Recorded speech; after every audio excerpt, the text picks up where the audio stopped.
Welcome inside Welland Stadium here today as the Welland Jackfish face off against the Kitchener Panthers. Kitchener coming into play today at 11-16. They sit in 6th place in the IBL standings. For the Welland Jackfish, of course, they sit in first right now in the IBL with a record of 21-6. Before first pitch, we'll take a look at the starting lineup put forward today by Kitchener Panthers manager Don Menard. Leading off and playing shortstop is Stephen Whalen. Robbie Gauthier, the DH, bats second, and Liam Wilson rounds out the top third of the lineup. He plays first base and it's third. Keegan Marsden, he gets the start at second base, batting fourth. Drayden Sloat plays left field and hits fifth. Dan Mahoney is the catcher, batting sixth. Nathan Laird gets the start in center field today. He bats seventh. Jordan Carthy hits eighth and plays right field. And then it's Evan Sherman rounding out this Panthers order and starting at third base. The man that's going to be tasked with facing that lineup today is Jake Harford, getting the start for the Jackfish, as he normally does on Thursday games here at Welland Stadium. He's 8-1 on the season, leads the IBL in wins. Also fourth in innings pitched with 56, a nice shiny ERA at 2.89, and he does have 49 strikeouts on the season. The ERA good for third in the league, and the strikeouts with 49, he sits in fourth place. And the thing that really stands out there, not only the strikeouts, but the strikeout to walk ratio, only allowing 15 free passes to this point in the season. So he's making his 10th appearance today. 9th start, if you remember back to that one game, Mike Wagner pitched one inning and then Harford came in after that. So really his 10th time starting this season as Stephen Whalen steps into the box. There's a new player for the Jackfish. We'll tell you about him in just a moment, as we're almost ready to go on a perfect night here for baseball. Very warm as Harford kicks, and the first pitch is bounced out to first base off the glove of Porcelato. It bounces into right field. That's a base hit to start off the game. Maybe go down as an E3.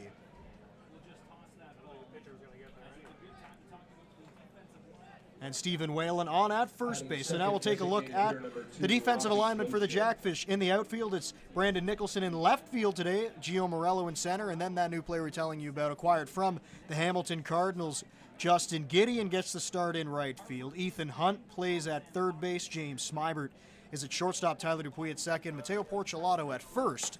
As Harford misses outside, it's Sam Cocker that he's throwing to today. Cocker and Harford, of course, very familiar with one another. Cocker's played in pretty much every game this season. He did deal with a little bit of an injury about 10 or so games ago, but he's been back in the lineup for a while now as Harford misses the bat of Gauthier. With Whalen standing over there at first base, he does have 2 stolen bases on the season.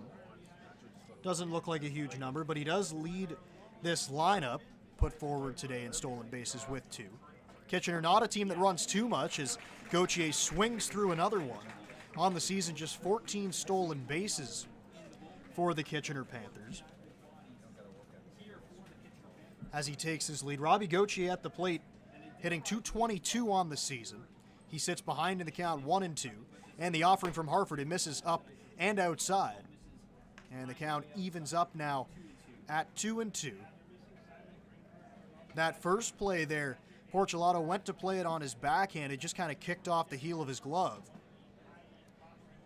And Dupuis was not able to come up with it after it deflected off of his mitt, and that ball's fouled straight back off the bat of Gauthier. And the count remains 2-2. You could tell Harford right there wanting to go back to that high fastball that he likes to go to in 2 strike counts.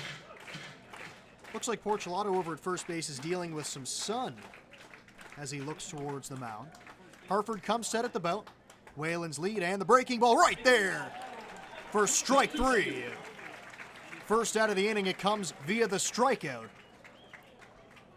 It bounced off the glove of Sam Cocker, but of course with the runner at first base, that point becomes moot. So 1 gone now, and here comes Liam Wilson.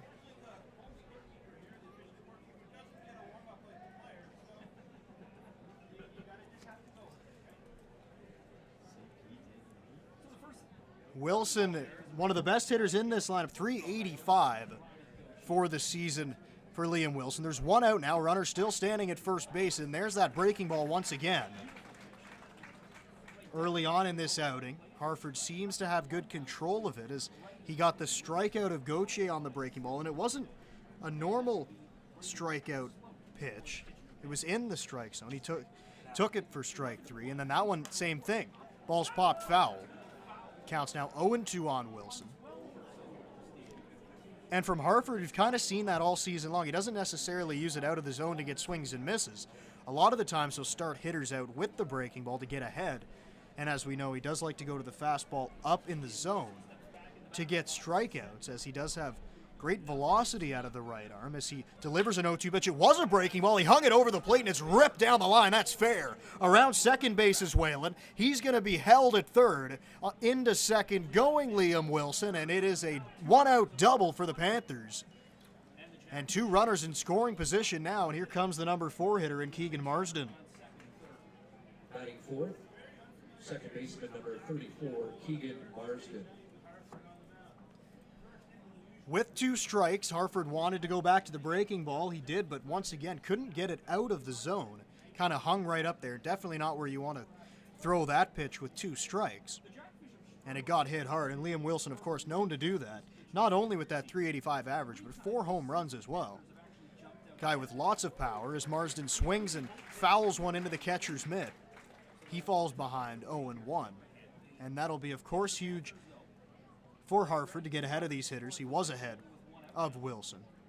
And now he jumps ahead 0-1 on Marsden. Delivers home, swing and a miss. That time Marsden came up empty, and once again Harford going to the fastball and getting a swing and a miss. Now time is called, the runner at third base. Whalen's got to tie his shoe. Good to go now. Standing on deck right now is Drayden Sloat, the left fielder. No balls, 2 strikes. And the offering, it's a fastball. Swing and a miss. Strike 3, second strikeout of the inning for Harford, and now he's 1 out away from working out of this early inning trouble that he's been faced with. Batting fifth, left fielder number 15, Drayden So that Sloat. strikeout coming via the swinging variety. First one was down looking. That time he did go to the fastball up. Didn't want to chance it missing with a breaking ball over the plate. So he picks up the strikeout. 2 gone in the inning now, and Drayden Sloat takes one right there for strike 1. As after Welland gets on, and then the hard hit double by Wilson. Harford's really dialed it in now, and he's found the strike zone. Takes a look at the runner at third base. The 0-1 offering is up high. Count evens up now at 1-1. Drayden Sloat in the box, hitting .250 on the season, batting in that number 5 spot quite often for the Panthers, playing in left field today. The 1-1 offering, he misses up high, and the count goes to 2-1. And I know I've mentioned it on broadcast before, but when Harford seems to miss, he seems to miss to the arm side, especially with the fastball. Maybe just trying to overthrow it a little bit in that situation. Still a 2-1 count. He does get the fastball right there for strike 2. Sloat was swinging for the downs, but he didn't come up with anything, and it's 2-2 now. Sloat took a massive swing at that. Bailed out of the batter's box, wanted to hit it a country mile. Harford trying to work out of the jam. The 2-2 offering, he did go with the breaking ball, but he just missed outside. He tried to bring it back to the outer half, but just couldn't quite get it there. So the count's full as the crowd here today gets into it. Let's go Jackfish chants ringing out here in this first inning as they try to get behind their starting pitcher in Jake Harford. The 3-2 fastball right there, strike 3 on the inside corner. Harford allows 2 base runners but strikes out the side, and the Panthers don't score here in the top of the first inning as we go to the home half of the first here on a Thursday night in Welland. Time for the dirtiest car in the park. Time is now. You're ready for your next big step. Niagara College is a proven leader among Ontario colleges. Our students are prepared to succeed and drive innovation locally and around the world. Our supportive student culture and state-of-the-art learning facilities help you achieve your dream. Choose academic excellence. Choose experiential learning. Choose career success. Choose Niagara College today. Visit niagaracollege.ca/. Radio. Don't worry, you can still listen to us. Download the Giant FM app and listen, or go to giantfm.com and click on the Listen Live player. No radio? No problem. Get the Giant FM app or listen at giantfm.com. Booked? Sport the fish today by visiting the Welland Jackfish Tackle Box, the official merchandise shop of your Jackfish. Visit the stand on game day behind Section 107 or visit us online at shop.wellandjackfish.com. There you'll find official on-field hats, t-shirts, novelties, and so much more. Join the Fishhead Nation and shop today.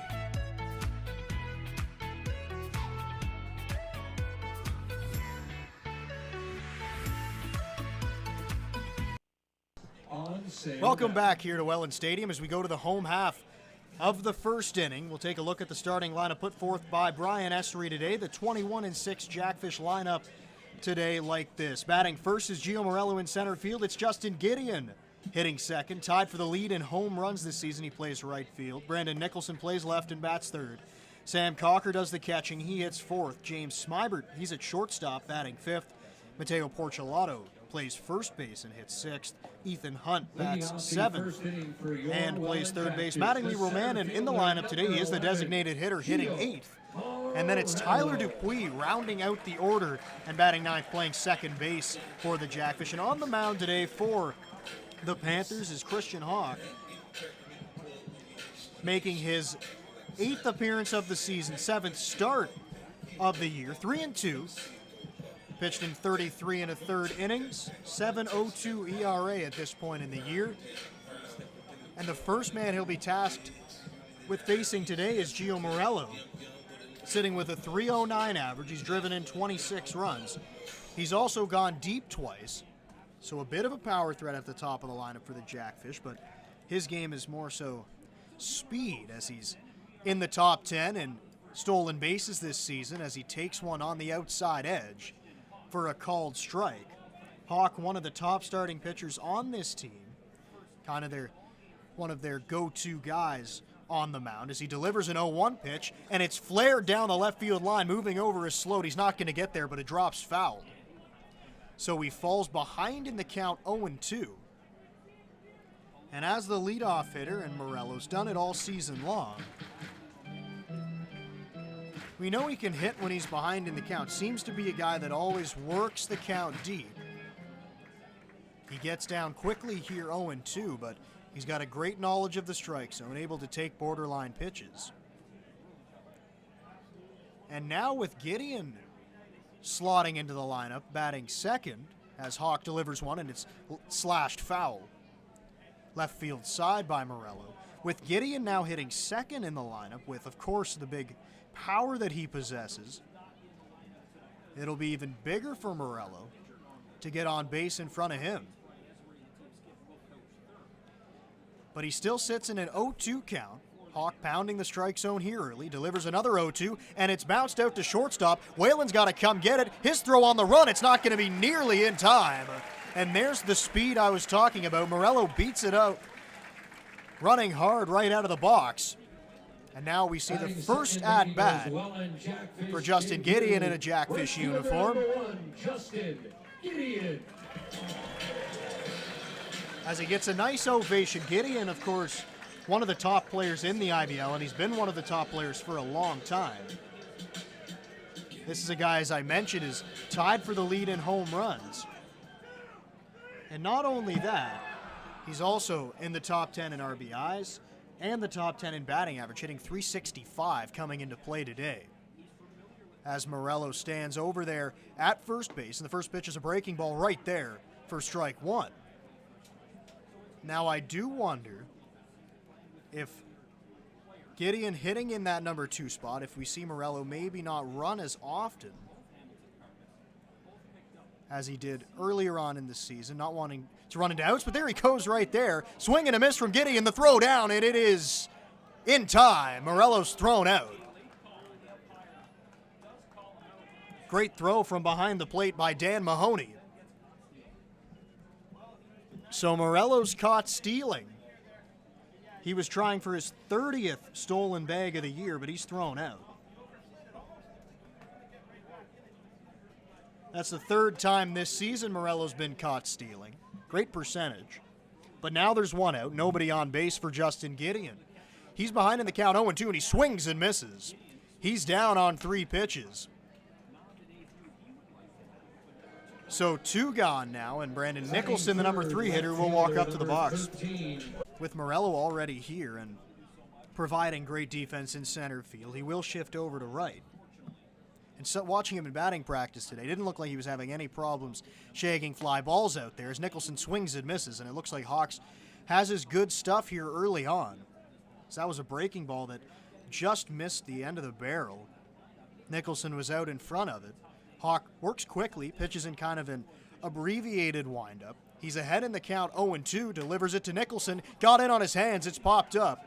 First base side, drifting into foul territory is Liam Wilson, and he makes the catch, and the inning is over. So Morello gets on with an infield single. He's thrown out. Hawk faces the minimum in the first as we now move to the top of the second. It's time for the Is now. You're ready for your next big step. Niagara College is a proven leader among Ontario colleges. Our students are prepared to succeed and drive innovation locally and around the world. Our supportive student culture and state-of-the-art learning facilities help you achieve your dream. Choose academic excellence. Choose experiential learning. Choose career success. Choose Niagara College today. Visit niagaracollege.ca/. Radio. Don't worry, you can still listen to us. Download the Giant FM app and listen, or go to giantfm.com and click on the Listen Live player. No radio? No problem. Get the Giant FM app or listen at giantfm.com. Booked? Sport the fish today by visiting the Welland Jackfish Tackle Box, the official merchandise shop of your Jackfish. Visit the stand on game day behind Section 107 or visit us online at shop.wellandjackfish.com. There you'll find official on-field hats, t-shirts, novelties, and so much more. Join the Fishhead Nation and shop today.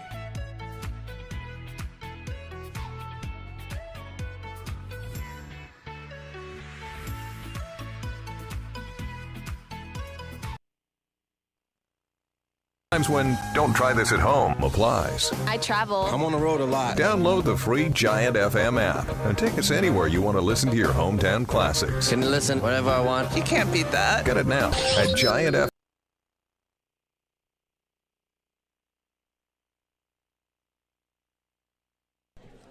Top of the second we go now, and it's the number 6 hitter leading off this inning. For Kitchener.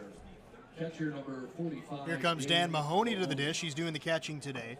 Also due up in this inning is Nathan Laird, the center fielder, and it's Jordan Carthy, the right fielder. He's due up third as Harford steps back up onto the hill and misses just outside as he falls behind Dan Mahoney.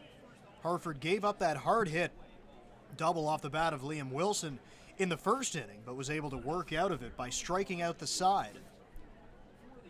The 1-0 offering. That ball's hit right out to second base, picked up on a hop by Dupuis. He'll throw in lots of time to nab Mahoney. Great defensive play here to start off the second inning by the Jackfish second baseman, and there's one gone. Center fielder number 14. And with Dupuis back in the lineup, that is a huge add to have, of course, in the lineup. He's hitting 9th today, and he's got tons of speed, but he is a great defender at second base. We saw him save a few runs the last time the Jackfish were playing here at home against the Baycats. And now he just made a play on a tough hop. Ball was hit hard at him as Harford throws a breaking ball and misses. Yeah, wants to know where that missed. Behind the plate tonight is Dave Phillips. Dale LeGros making the calls at first base, and Chris Walters is at third.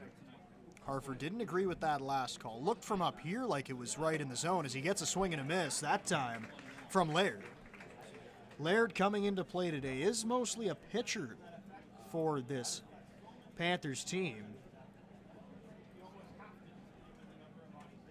But he does have some at-bats so far this year. He's actually 3 for 7 on the season as he swings and misses at another fastball from Harford. And he now falls behind in the count 1-2 after starting off the at-bat ahead. There's one gone in this inning. Laird on the pitching side, he's made 13 appearances all out of the bullpen with a 4.15 ERA.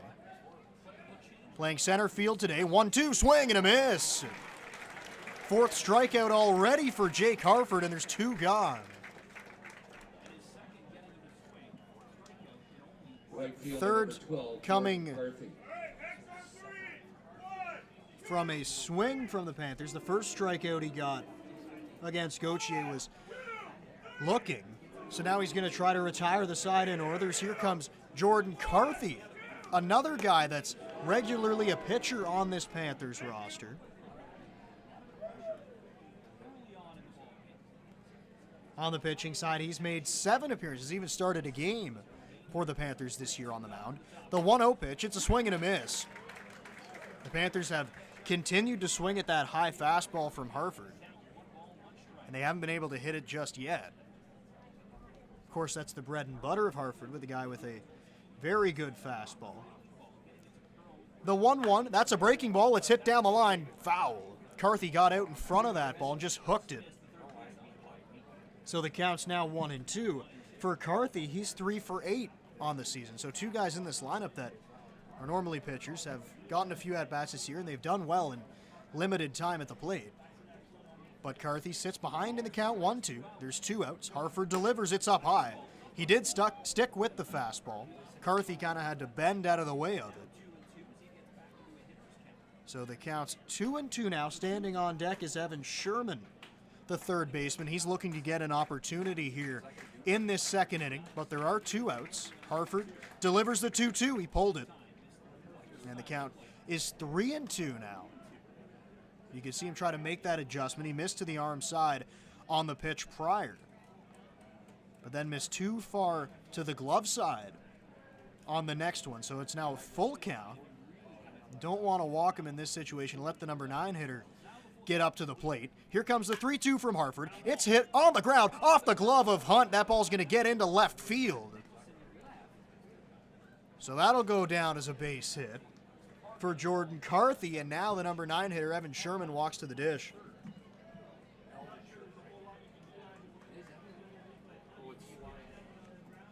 So Evan Sherman, the third baseman, he's hitting 240 on the year, and that one hurts a little bit on the Jackfish side, because now even if Sherman is retired, the top of the lineup gets to start off the third inning. That ball wasn't hit all that hard. It just kind of found the hole. Hunt made a great diving effort at it. Just went off his webbing. So the ball misses down low to the number 9 hitter in Sherman. Sherman does have a home run on the season. And of course, standing on deck is Stephen Whalen, the shortstop, number 1 hitter in the lineup. Carthy standing over at first base. The ball's fouled away by Sherman. And the count's evened up now at 1-1. If you're Hartford, the spot in the lineup that you really just want to focus on is that 1 through 4 hitters in this lineup. Whalen, Gauthier, and Wilson. Marsden hitting in the 4 spot is also an IBL veteran. That ball's popped up foul. That'll get over our heads, and the count's now 1-2. Hartford gets ahead in the count 1-2 as that ball hit the roof above us, rolled back into the stands.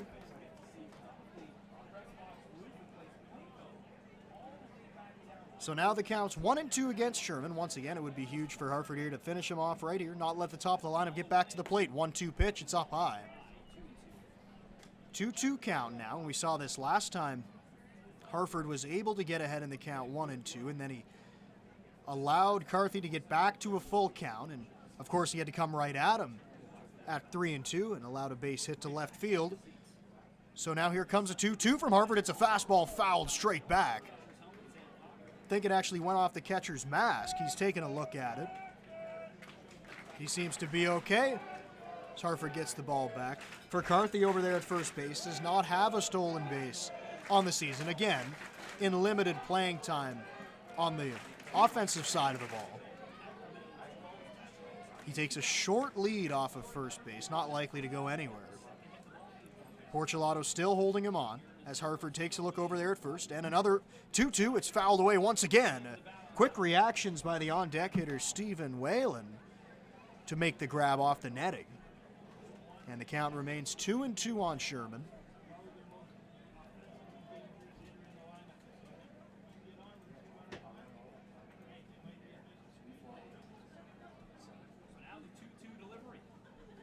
Two in the air left field, but it's going to get foul. He really got in on the hands that time of Sherman. Was way late on it. Sounded like he may have even broken his bat, but he'll stay up there now. 2-2, and Sherman's really putting up a fight. In the number 9 spot, that's exactly what you want out of him. Make Harford throw a lot of pitches. Possibly get him out an inning earlier than you might regularly. It's a breaking ball, strike 3, 5th strikeout in 2 innings for Jake Harford, and the Jackfish are out of it. Once again, the Panthers don't score. We go to the bottom of the second. All right, time now. Time is now. You're ready for your next big step. Niagara College is a proven leader among Ontario colleges. Our students are prepared to succeed and drive innovation locally and around the world. Our supportive student culture and state-of-the-art learning facilities help you achieve your dream. Choose academic excellence. Choose experiential learning. Choose career success. Choose Niagara College today. Visit niagaracollege.ca/. Radio. Don't worry, you can still listen to us. Download the Giant FM app and listen, or go to giantfm.com and click on the Listen Live player. No radio? No problem. Get the Giant FM app or listen at giantfm.com. Book. Sport the fish today by visiting the Welland Jackfish Tackle Box, the official merchandise shop of your Jackfish. Visit the stand on game day behind Section 107 or visit us online at shop.wellandjackfish.com. There you'll find official on-field hats, t-shirts, novelties, and so much more. Join the Fishhead Nation and shop today.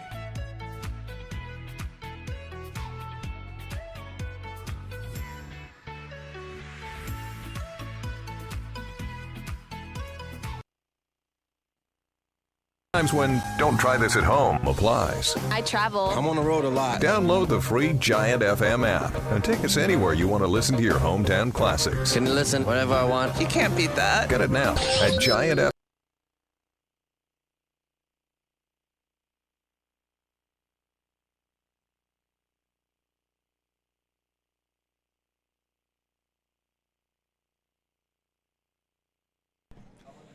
Bottom of the second we go now. It's Sam Cocker, the catcher. He's leading off this inning, number 4 hitter in the lineup, as Hawk faced the minimum in the bottom half of the first.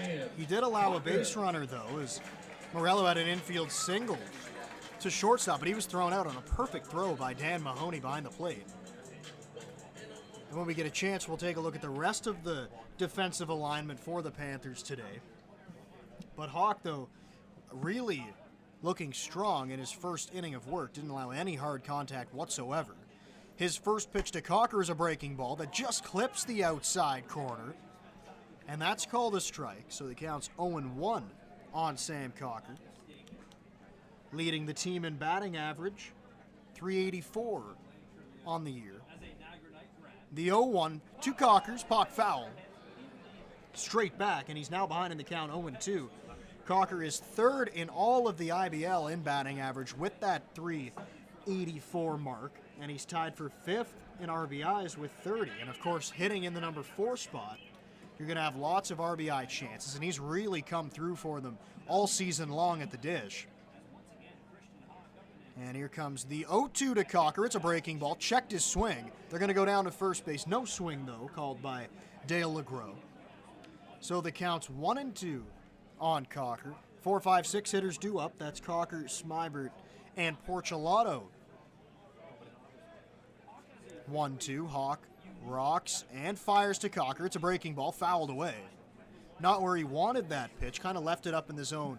It looked similar to the pitch that back in the first inning, Harford hung over the plate to Liam Wilson.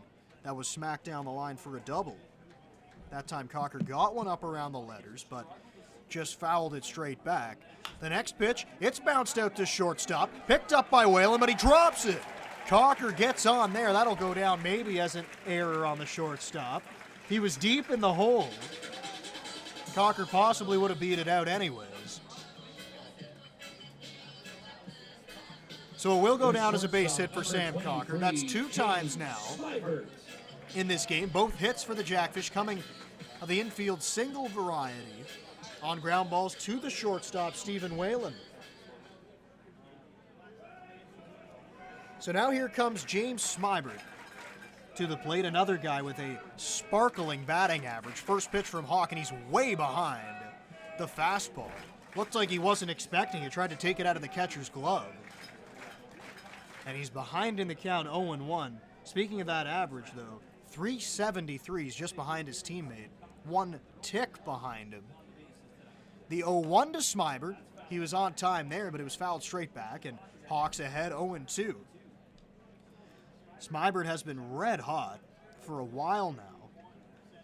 Of course, he didn't start the season with the team, and on June 25th, he was hitting .250. Now all the way up to .373. The next day in Toronto, had 5 hits, and he really hasn't looked back. The 0-2 to Smybert, it's fouled away. Count remains 0-2, and something you notice very early on here with Hawk is he is not afraid to come after this Jackfish lineup. Just pumping strike after strike. Did not throw a ball in the first inning. As he picks over to first base, Cocker back very easily. One thing you notice looking out at the field, the shadows may affect the hitter's ability to pick up the baseball just a little bit, as it is sunny behind the pitcher in the outfield. That's a breaking ball, cracked in the air right field. Going back is Carthy at the wall, and it's off the wall. Bounces right back to him, and he gets it in quickly. That's a double for James Smybert. 2 runners in scoring position now with nobody gone. And here comes Matteo Porcelato.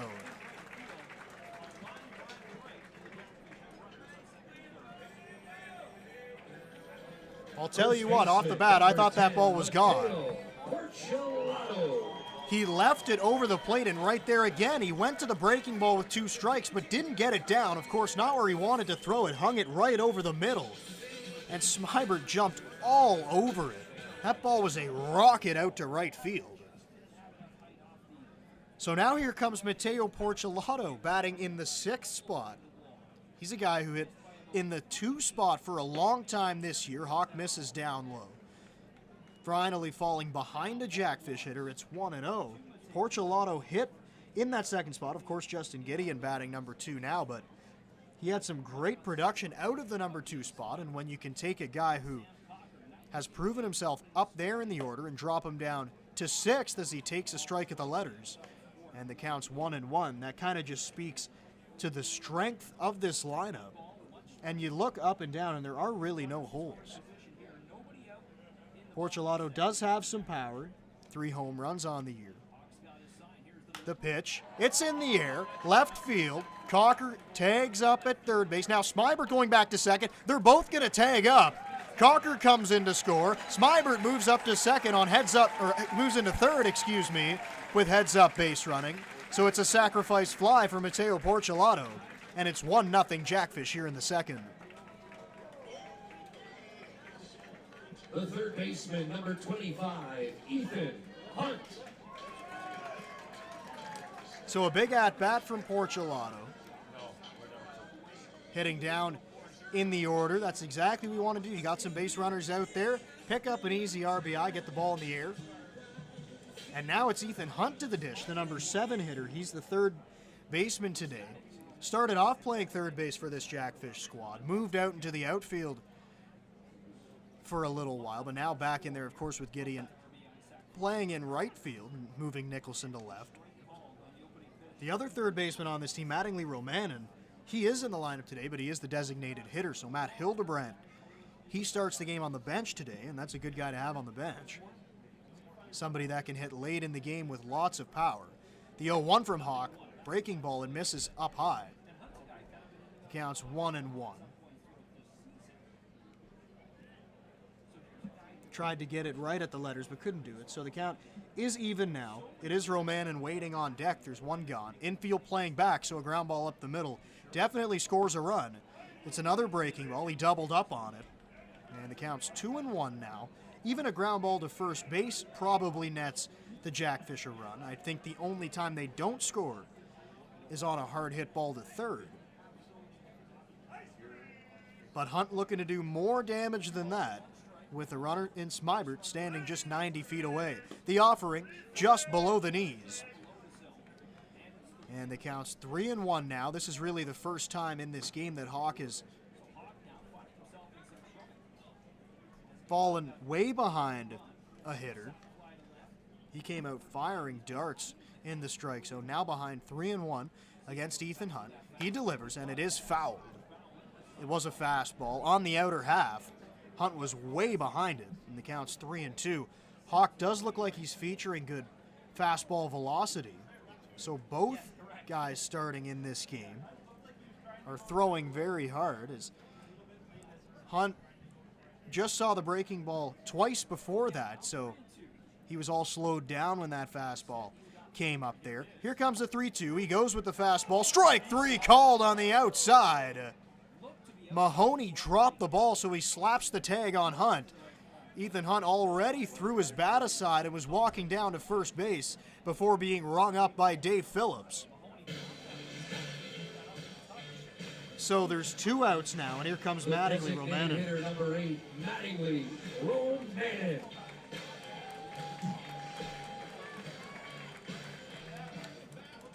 The number 8 hitter in the lineup. Romanen hitting .355 on the year. He does not have enough at-bats to qualify for the batting average race, but just looking at his numbers, he is third on the team at .355. The DH today, as I mentioned before, and he hits it off the end of the bat, but that ball's going to squirt foul. Falls behind 0-1.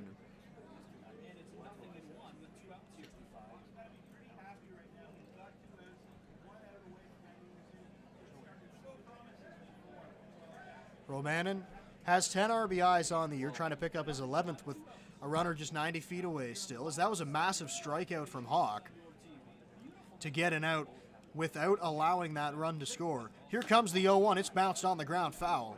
And now Hawk's way up in the count. It's 0-2.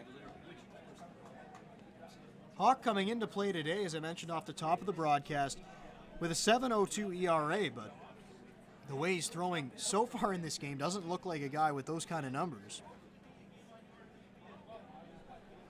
He does have 38 strikeouts, though, in just 33 and a third innings, so a guy that can rack up the strikeouts. Here comes the 0-2 to Romanen, and it's fouled away.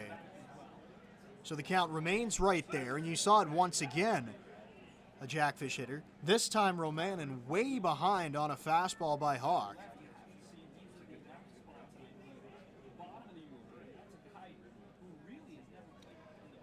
Defense playing straight up right now.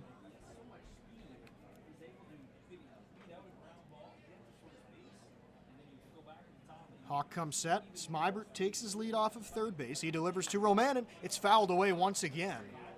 I didn't mention we'll take a look at the defensive alignment for the Panthers. We'll do that right now. It's Drayden Sloat in left field, Nathan Laird in center, and Jordan Carthy in right.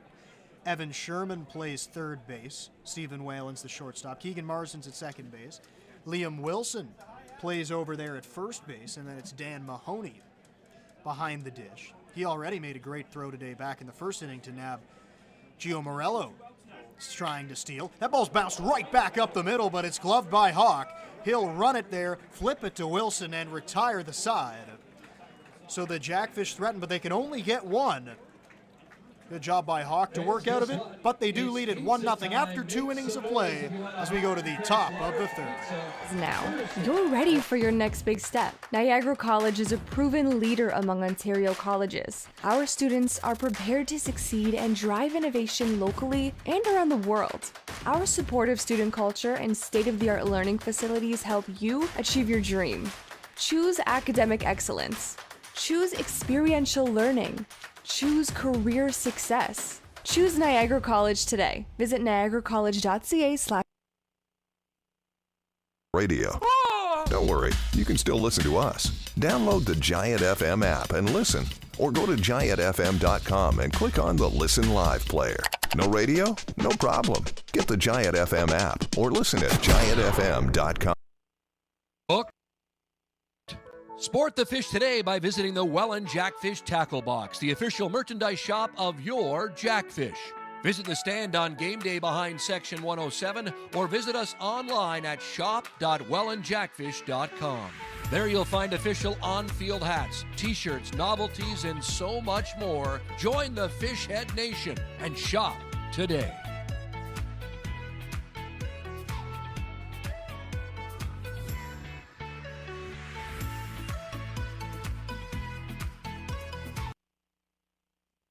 For those times when don't try this at home applies. I travel. I'm on the road a lot. Download the free Giant FM app and take us anywhere you want to listen to your hometown classics. Can listen whenever I want. You can't beat that. Get it now at Giant FM.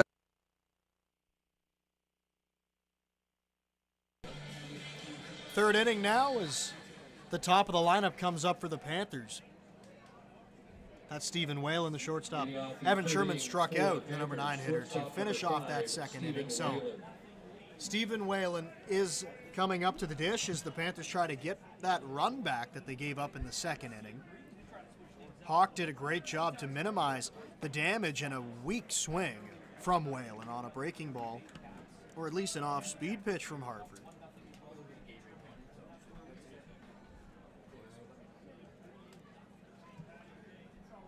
0-1 offering. It's fouled away. So the count's 0-2 now on Whalen. Hartford started him off with an off-speed pitch, and then he went right with the fastball, and Whalen was way behind it. Just able to foul it. So it's an 0-2 count now. The 0-2 offering from Hartford. He misses up high with a fastball, and the count's 1-2 now. Whalen, Gauthier, and Wilson due up in this inning. If anyone can get on, Keegan Marsden will get an opportunity. Here comes the 1-2 from Hartford. It's a fastball, bounced on the ground. That'll get foul. So the count remains at 1-2. Hartford tried to go inside right there. Whalen was able to just get a piece of it to stay alive. Hitting .283 on the year, one of the top batting averages in this lineup. A lot of players missing from this Panthers lineup. That's a breaking ball that just misses outside. Crocker tried to frame it up, but he couldn't quite pull it back to the outside edge. So the count's now 2-2. Some of the names missing out of this lineup: Andy Leader, of course, one of the top players on this team. Also Blake Jacklin, two outfielders that are great hitters for this Panthers roster. That ball is coming towards us. And the count's now 2-2.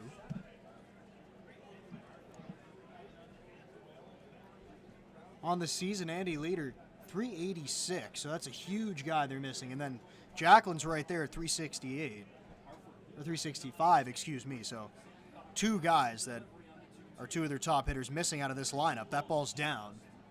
So the count's now 3-2 to Whalen. Whalen is the shortstop today. He's got 4 home runs on the season. Another guy with power in this lineup, and that is something you notice with this Panthers roster. A lot of power up and down their order. Of course, Kitchener, a good place to hit in. That ball's hit out to second base, caught by Tyler Dupuis. And there's the first out of the inning. Off the bat, it looked like it might get over the head of Dupuis. It looked like he wanted to jump for it, but it just kind of sunk back into his glove. Looked like he kind of got it off the end of the bat.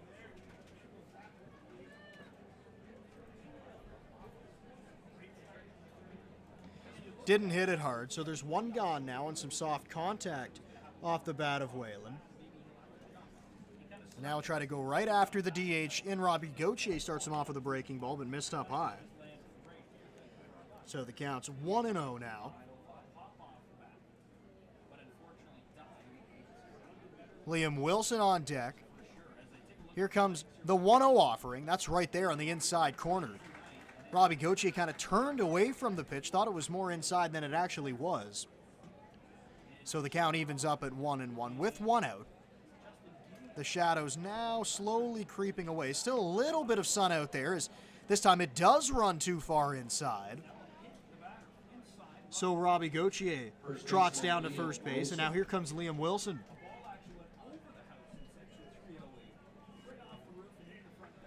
Wilson in his first at-bat fell down in the count 0-2, and then Harford missed with a breaking ball with 2 strikes on the hitter, and Wilson did not miss it. He drove it down the left field line for a double. That moved Whalen up to third base on the play as he got on an error back in the first inning. So once again, Wilson's going to have an opportunity to hit with 1 out and a runner at first base. Breaking ball misses. Once again, it looked like Harford wanted the call, kind of shaking his head on the mound, and sometimes that's one of those pitches where the umpire gives up on it before it gets to the plate. Looked like from here it did come back over the dish.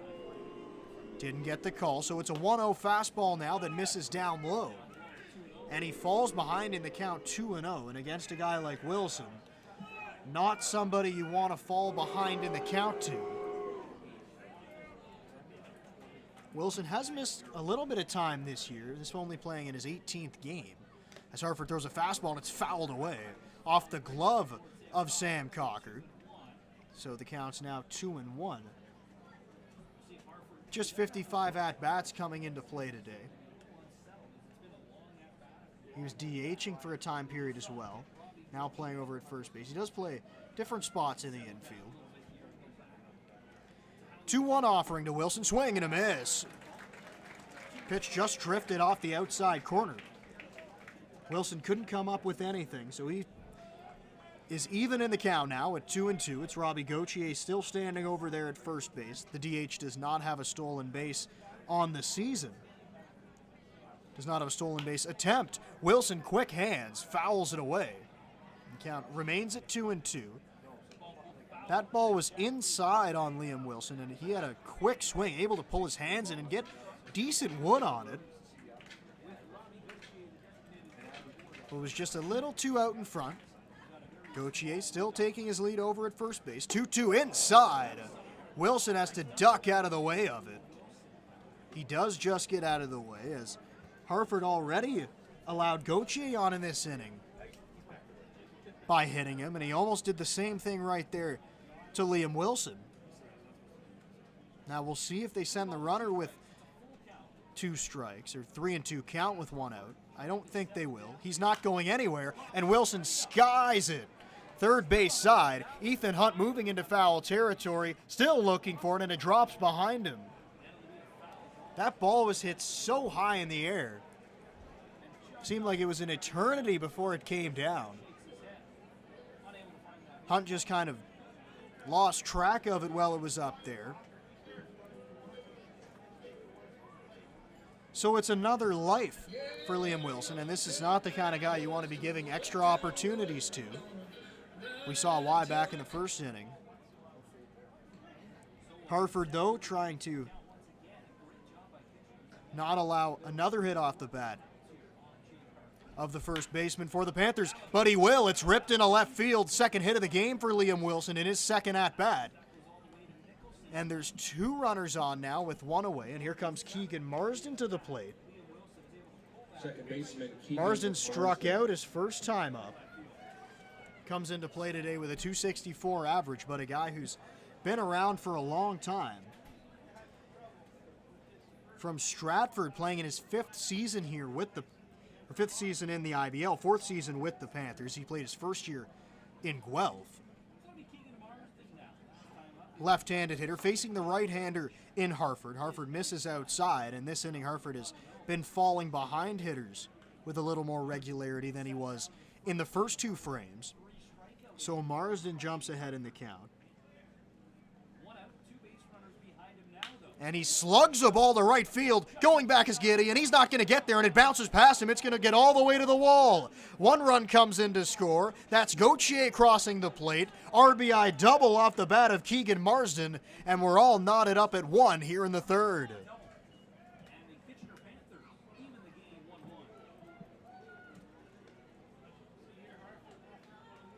Left fielder Drayden Sloat.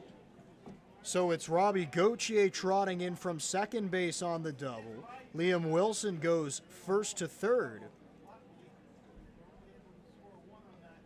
And that ball was smoked off the bat of Marsden. And the Panthers are still threatening now as there's only one gone and two runners in scoring position. Harford deals now to Drayden Sloat, the left fielder, .250 on the year. Another left-handed hitter that Harford's going to have to face off against. Gideon got over to that ball and couldn't come up with it cleanly. It skipped past him.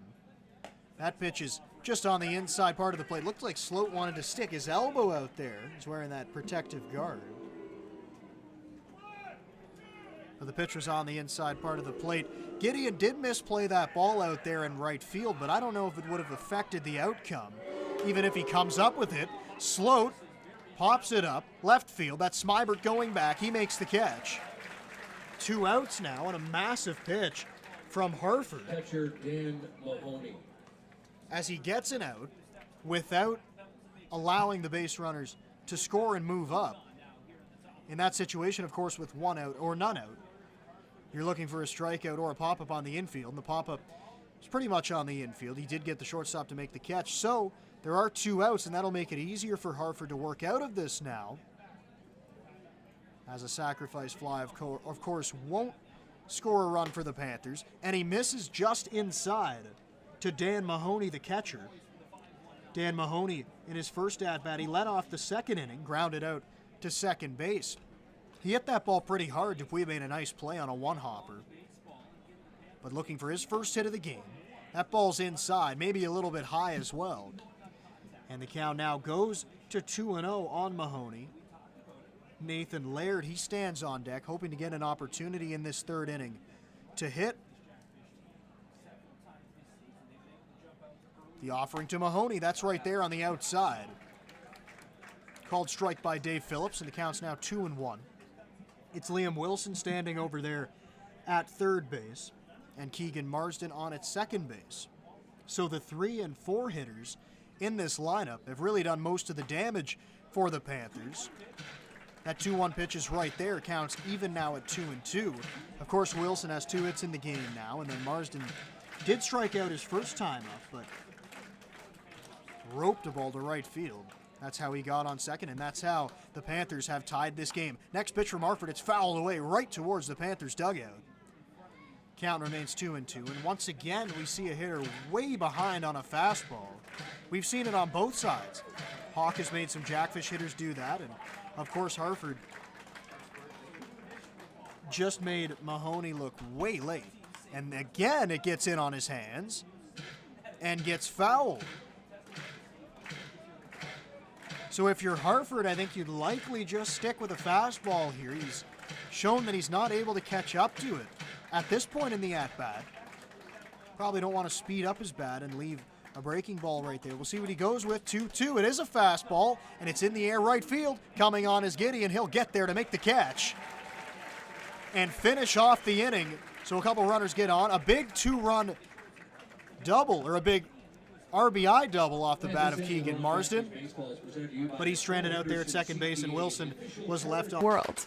Our supportive student culture and state-of-the-art learning facilities help you achieve your dream. Choose academic excellence. Choose experiential learning. Choose career success. Choose Niagara College today. Visit niagaracollege.ca/. Radio. Don't worry, you can still listen to us. Download the Giant FM app and listen, or go to giantfm.com and click on the Listen Live player. No radio? No problem. Get the Giant FM app or listen at giantfm.com. Booked? Sport the fish today by visiting the Welland Jackfish Tackle Box, the official merchandise shop of your Jackfish. Visit the stand on game day behind Section 107 or visit us online at shop.wellandjackfish.com. There you'll find official on-field hats, t-shirts, novelties, and so much more. Join the Fishhead Nation and shop today.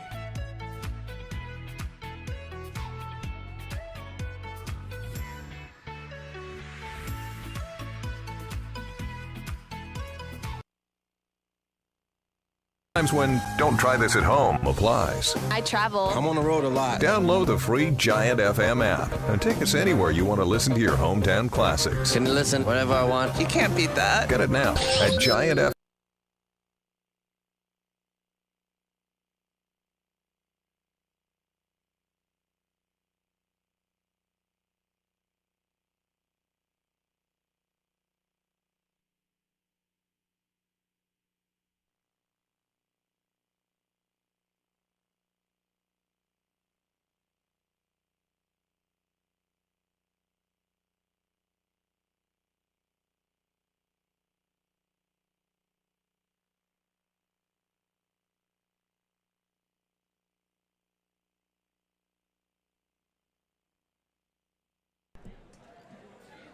Bottom half of the third inning now, 1-1 tie. Tyler Dupuis coming up to the dish.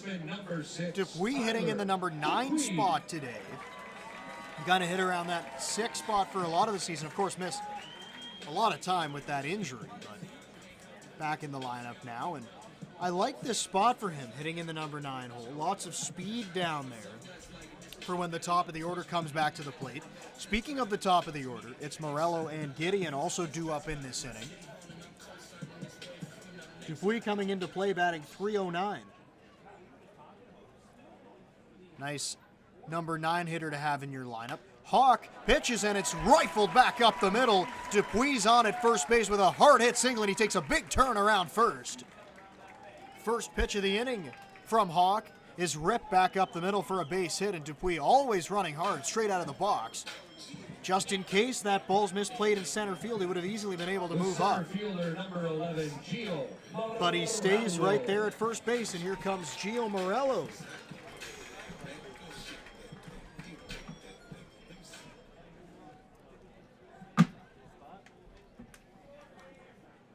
That ball was tagged up the middle. So now the infielders, the second baseman and shortstop, are going to be playing in double play depth. A little bit closer to second base bag. First pitch, Dupuis moving. Throw down, it is not in time. He's safe. Another good throw from Dan Mahoney. He's showing off a good arm back there, but that time Dupuis just outran the baseball. So he gets into scoring position, and I mean, it kind of works like a double. He gets that single first pitch. Next pitch, he's off. He steals second. So already in scoring position. For him, that's his 14th stolen base on the year.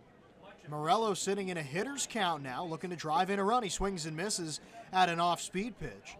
Ball drifted below his knees, but he couldn't hold up. And the count's at 1-1. Justin Gideon waiting on deck, waiting for his second opportunity to hit in a Jackfish uniform. Morello looking to drive in a run just ahead of him. Dupuis takes his lead off of second, and the offering to the plate is up high, and the count's now 2-1. You can see that big lead by Dupuis at second base. The shortstop, Welland, moving in behind him. Wonder if they try a timed pickoff play at some point in this at-bat to Morello. As Dupuis really getting off the bases, now you can see Welland getting in behind him. Hawk's going to take a look back. Not throwing, though, and the ball's hit to right field. It's going to get down in front of the right fielder, Carthy. Around third base is Dupuis, and the play's not going to be at the plate. Tyler Dupuis in from second, and it's 2-1 Welland on an RBI single by Gio Morello.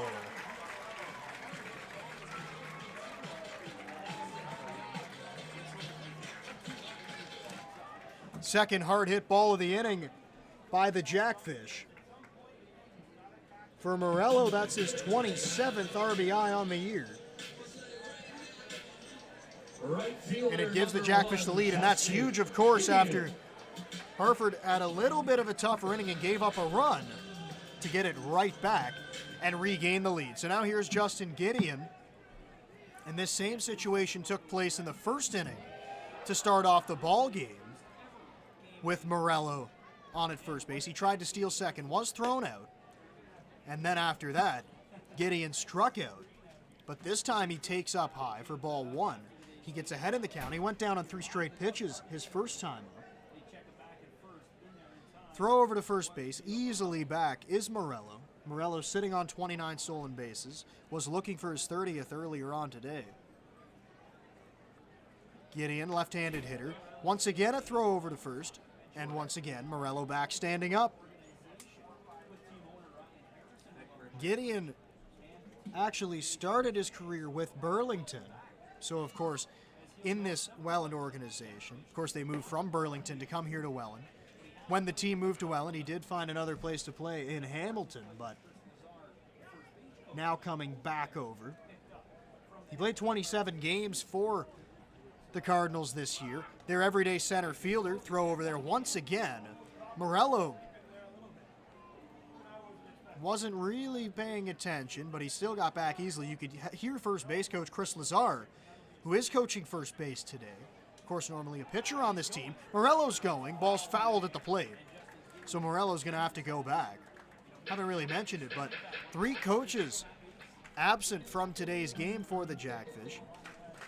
Pat Casey, Ricky Pilitary, and Scotty Johnson not here. So it's Brian Essery over there at third base.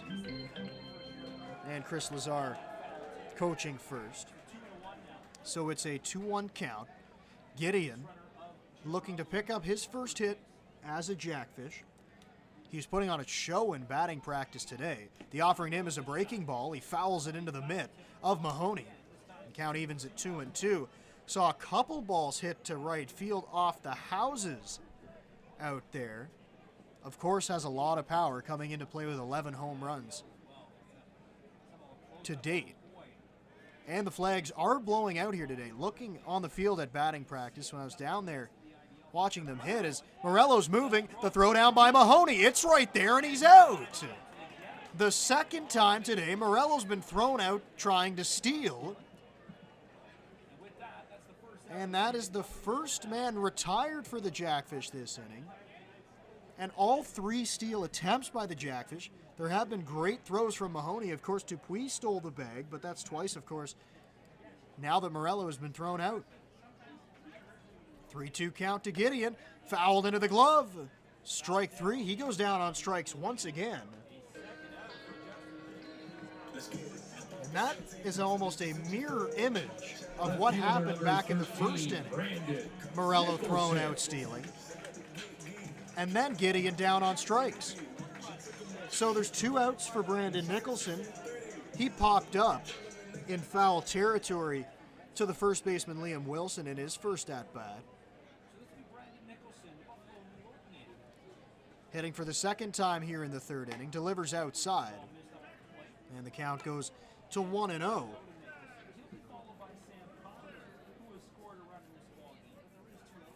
Hawk trying to keep this deficit just in 1 run. He delivers a breaking ball right on the outside. And the count's 1-1. Just looking at the way Christian Hawk is throwing and the motion that he uses, it really reminds you of Blue Jays starter Jose Barrios a little bit. Kind of has the same abbreviated delivery that Barrios uses as he misses up high. They will check down to first base as Nicholson was able to hold off.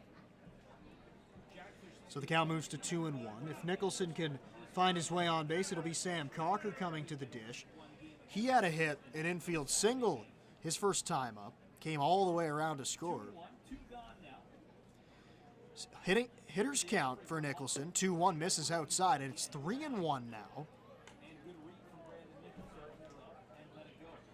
And if you're Hawk, I think you want to attack Nicholson in this situation. I mean, Nicholson, of course, has had a great season, but the man batting behind him has had one of the best seasons in the entire league. So a great hitters count now. 3-1 count, and the offering from Hawk. Check swing, but he definitely went around that time. So the count moves now to 3-2. Nicholson looking to reach base for the first time here today. Playing in left field today out of his normal spot in right.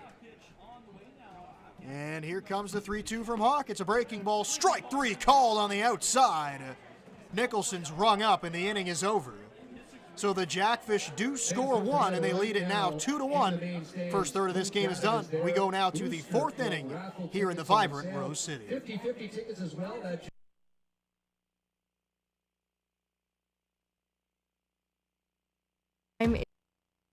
Now, you're ready for your next big step. Niagara College is a proven leader among Ontario colleges. Our students are prepared to succeed and drive innovation locally and around the world. Our supportive student culture and state-of-the-art learning facilities help you achieve your dream. Choose academic excellence. Choose experiential learning. Choose career success. Choose Niagara College today. Visit niagaracollege.ca/. Don't worry, you can still listen to us. Download the Giant FM app and listen, or go to giantfm.com and click on the Listen Live player. No radio? No problem. Get the Giant FM app or listen at giantfm.com. Booked? Sport the fish today by visiting the Welland Jackfish Tackle Box, the official merchandise shop of your Jackfish. Visit the stand on game day behind Section 107 or visit us online at shop.wellandjackfish.com. There you'll find official on-field hats, t-shirts, novelties, and so much more. Join the Fishhead Nation and shop today.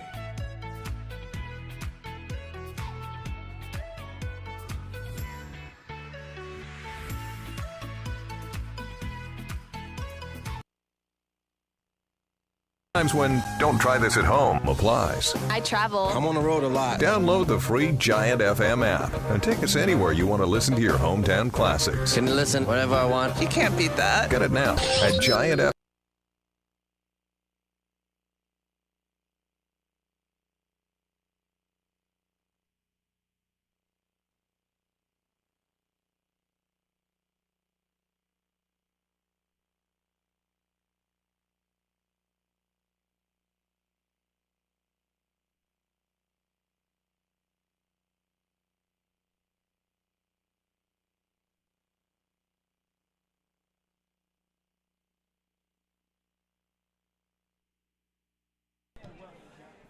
Fourth inning we go now. 2-1 lead for the Jackfish. Hartford pitching his 71st pitch of the game. It's a lot of pitches through 3 innings for Hartford. Somebody who's not really used to having to throw that many. The 0-1 offering, that's outside, or it's called a strike. And the count's 0-2. Leading off this inning for the Panthers, it's Nathan Laird, the center fielder. 7-8-9 due up for the Panthers. Hartford looks in for his sign, of course, pitching out of the stretch as he always does. And here comes the 0-2 to Laird. It's a fastball, swing and a miss. And that'll help the pitch count. 3 pitches, 3 strikes, and there's 1 out.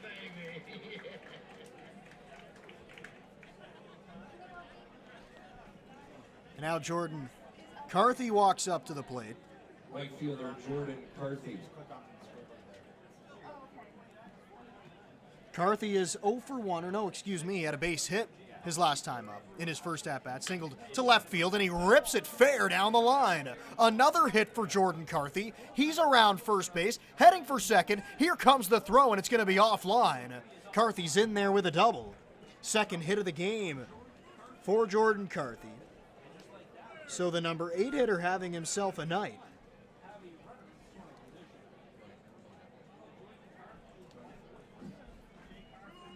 Third baseman Evan Sherman. So there's 1 out and a runner in scoring position. Here comes Evan Sherman to the plate. He struck out his first time up. After Sherman, Stephen Whalen. It's back to the top of the lineup for the Panthers. Hartford checks that runner out there at second base. Not a huge lead out there.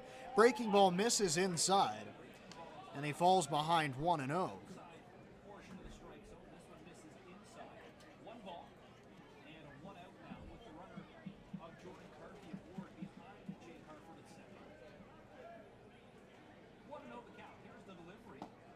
That pitch is right there at the knees. First strike 1. Hartford facing off against a right-handed hitter here in Evan Sherman.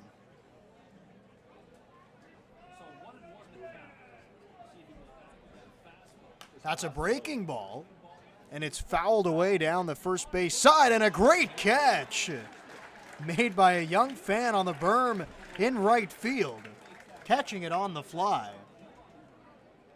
Sign him up. So the count's 1-2 to the number 9 hitter in Evan Sherman. Harford checks the runner. Dupuis moving towards second base, but now bounces back to his position, and it's slugged in the air center field. Coming in is Morello. Now stopping up, he makes the catch. A little bit of a bluff tag right there at second base for Carthy, but he hangs on, so there's 2 outs now. And Carthy doesn't move any further than second base. And here comes the top of the order now. It's Stephen Whalen, the shortstop. He's 0 for 2 in the game, but he has reached on an error by the first baseman, Mateo Porcelato. That was to start off the game. First pitch of the game, actually. Harford looking to retire him and leave that runner out there at second base. His first pitch misses outside and high. Counts now 1-0. For Whalen, he's playing his 4th season here for the Panthers. He's from Waterloo as he takes one right there for a strike. He did play at the University of Waterloo. Actually won the OUA Silver Slugger for third baseman in the 2019 season. Of course, now playing shortstop for this Panthers team. The 1-1 to Whalen, it's outside. And the count's 2-1. Playing shortstop today. Has played a lot of second base as well this season. Versatile infielder. And he hits it to center field. In comes Morello. He's not going to get there. They're going to send the runner around third base. And the throw will be cut off.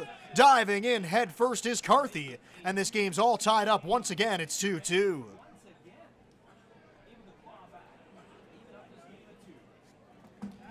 Ball was not hit very hard off the bat of Whalen as he picks up his first hit of the contest. Possibly off the end of the bat a little bit. Morello came on. He just couldn't get there. And of course he has great speed, but still wasn't able to make the play on the fly. So Stephen Whalen picks up his 25th RBI on the year to tie up this game. And now to the dish is Robbie Gauthier. He falls by an 0-1, took a massive rip at that first pitch. It was an off-speed pitch.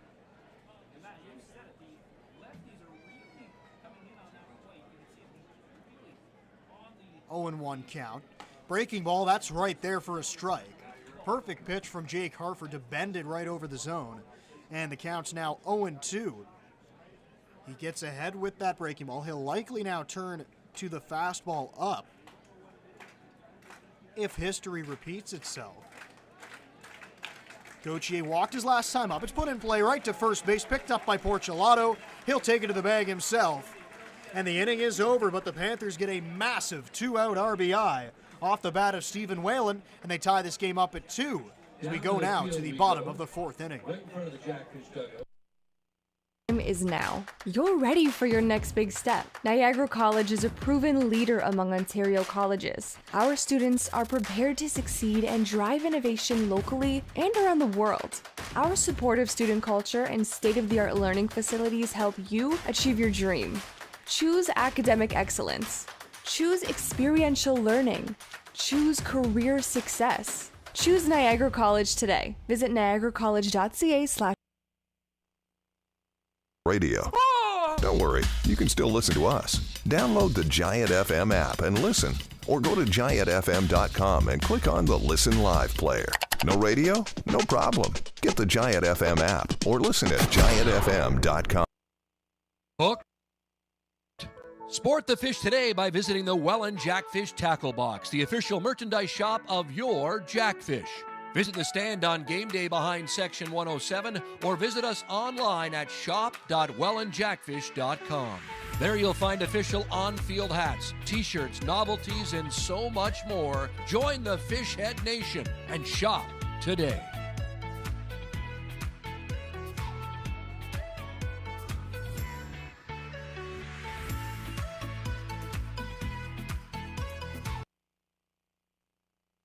Times when don't try this at home applies. I travel. I'm on the road a lot. Download the free Giant FM app and take us anywhere you want to listen to your hometown classics. Can listen whenever I want. You can't beat that. Get it now at Giant FM.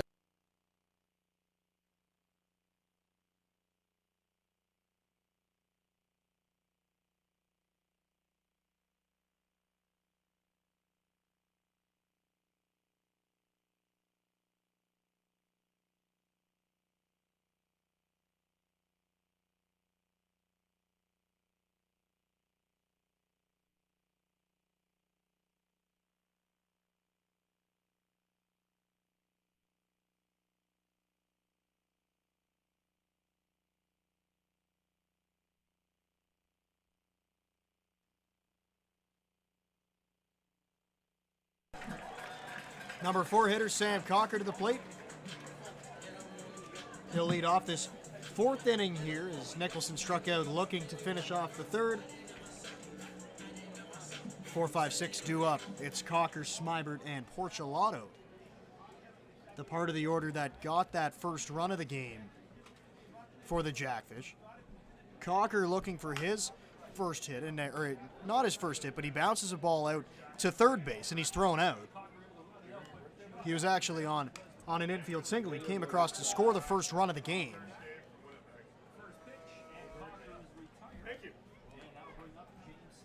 So Cocker's retired quickly on a 5-3 putout.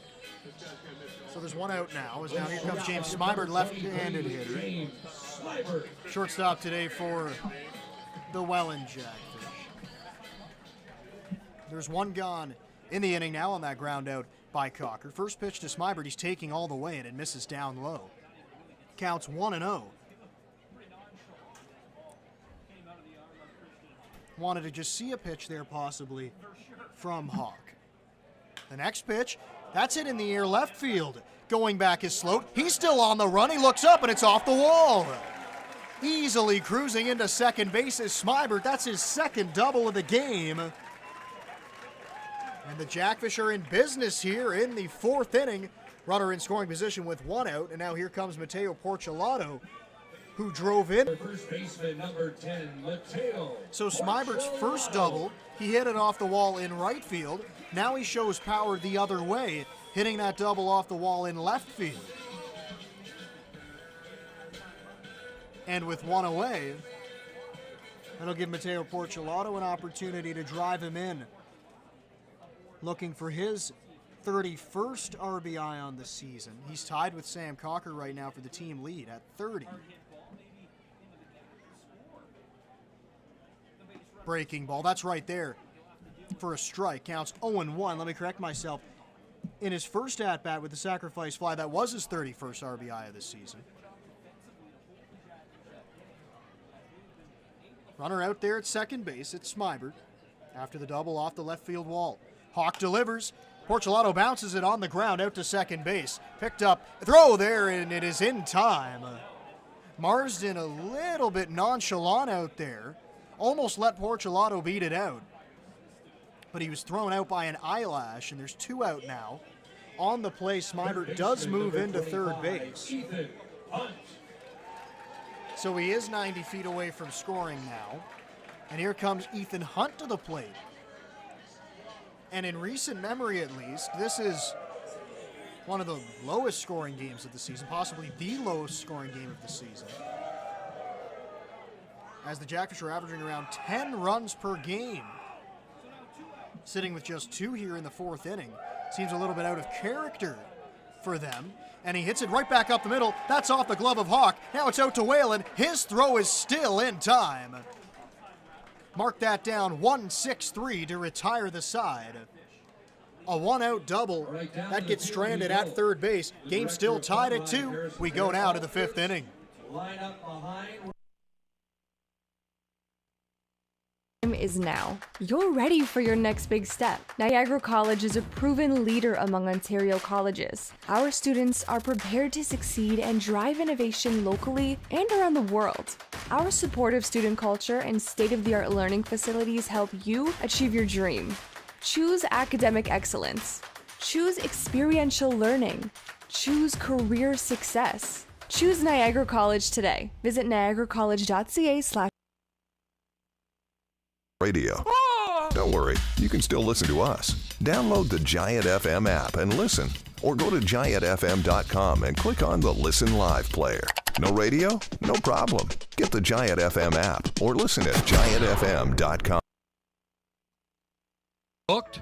Sport the fish today by visiting the Welland Jackfish Tackle Box, the official merchandise shop of your Jackfish. Visit the stand on game day behind Section 107 or visit us online at shop.wellandjackfish.com. There you'll find official on-field hats, t-shirts, novelties, and so much more. Join the Fishhead Nation and shop today.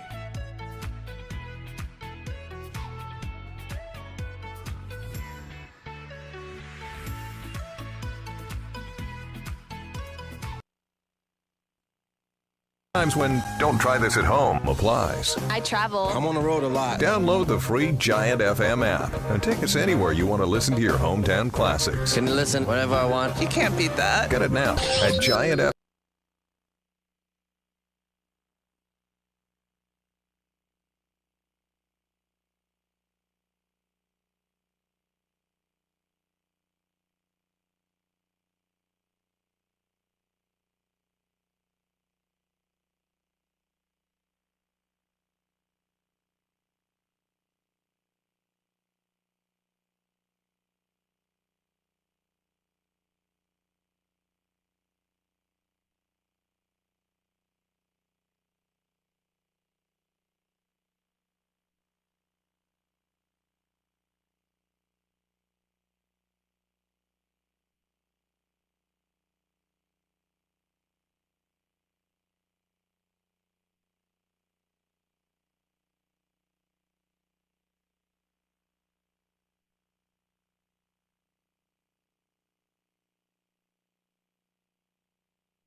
Fifth inning now as this game's moving right along. We're tied at 2 in a tightly contested game. Not too many tightly contested games this season for Welland, so we'll see how they fare in this one. Here comes Liam Wilson to the plate, and this is the most dangerous bat in the Panthers order. The first pitch of the inning from Hartford. It's a breaking ball right there on the outside. Wilson had to do a double take, rubbernecking a little bit, looking back at Dave Phillips. We've seen that a few times from a few different hitters today. Not liking that outside part of the plate, but he's called it all game, especially to right-handed hitters. And it was no different right there for Wilson. He checks his swing. They're going to go down to first base, and he did not go. From up here, looked like he went. All the umpires in the stands thought he went as well. But Dale LeGros over there at first base had a different view on it. He said he did not swing. Liam Wilson sitting in a 1-1 count. The pitch is inside. Count's now 2-1. Wilson so far in the game today, he's 2 for 2. Had a ringing double back in the first inning to left field, and then he had a hard hit single through the hole on the infield his last time up in the third inning. He's ahead in the count, 2-1, and the offering from Hartford's a breaking ball, misses inside. Counts 3-1. Keegan Marsden, he waits on deck. He also had a double his last time up. The most dangerous part of this Panthers lineup as we sit right now in a tied ball game. The 3-1 offering, it's outside. Wilson walks, so he gets on first base. His third time today, he's been on base. And now here comes Keegan Marsden to the dish. After Marsden will be Drayden Sloat. Marsden had that double to left field his last time up, and it pushed a run home. That was Robbie Gauthier scoring that run. First pitch to Marsden is called a strike. He doesn't like the call either. Might have thought it was low a little bit. But he falls behind in the count 0-1. Wilson over there at first base does have one stolen base on the season. Probably not a situation he'll be running in, though. Next pitch is outside. He went with a fastball, but he missed the corner. So the count's 1-1. Wilson takes his lead over there. Shadows now have completely gone away as the dusk sky has come out, which provides a different type of difficulties, as a lot of times when the ball's popped up over these lights here at Welland Stadium, it becomes difficult to see. And it seems like right field usually has the most problems with it. So we'll see if that comes to fruition here in today's game. Ball slashed away, foul down the left side. Counts 1-2. Wilson not getting a massive primary lead off of first base, but he's getting a lot of distance in his secondary lead.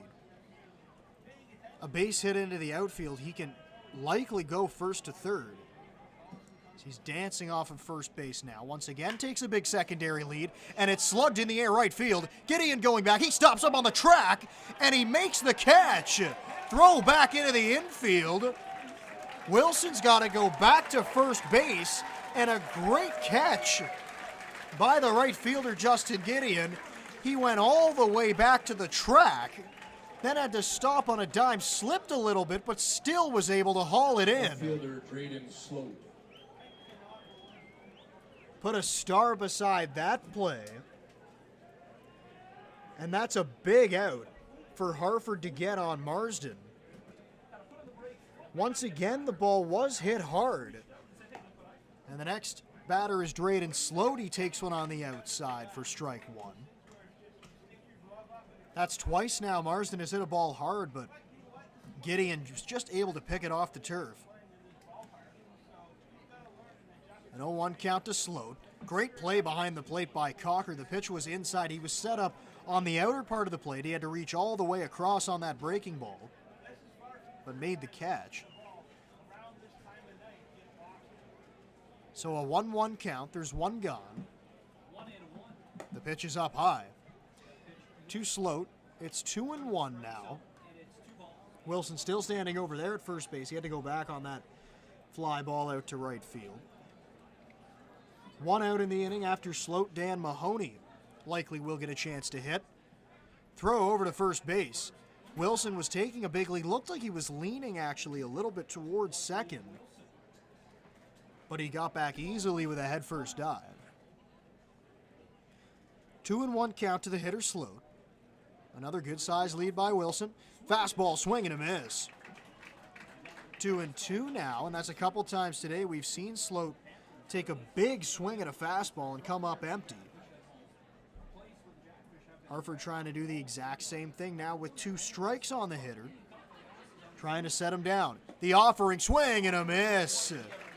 Went with an off-speed pitch. Sloat was completely fooled, and there's 2 gone. Here comes Dan Mahoney going back to that last pitch. Catcher Dan Mahoney. That was in a perfect spot. Looked like a changeup actually from Harford. Just started it at the knees and just drifted below the zone. Dan Mahoney now at the dish, bounces one out to second base. Easy hop for Dupuis, easy throw, and the inning is over. Wilson does get on with a walk, but he doesn't get any further than first base. We're still knotted up at 2s as we go to the bottom half of the 5th inning. Over to Ryan. Is now. You're ready for your next big step. Niagara College is a proven leader among Ontario colleges. Our students are prepared to succeed and drive innovation locally and around the world. Our supportive student culture and state-of-the-art learning facilities help you achieve your dream. Choose academic excellence. Choose experiential learning. Choose career success. Choose Niagara College today. Visit niagaracollege.ca/. Radio.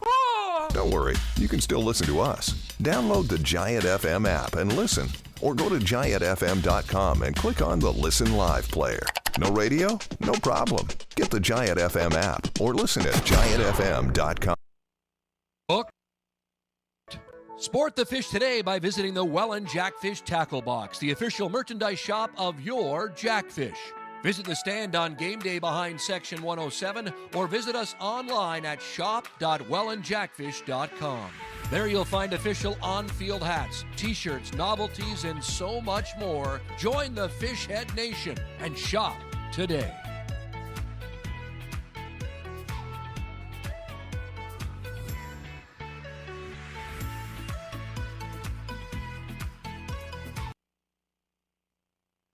Times when don't try this at home applies. I travel. I'm on the road a lot. Download the free Giant FM app and take us anywhere you want to listen to your hometown classics. Can listen whenever I want. You can't beat that. Get it now at Giant FM.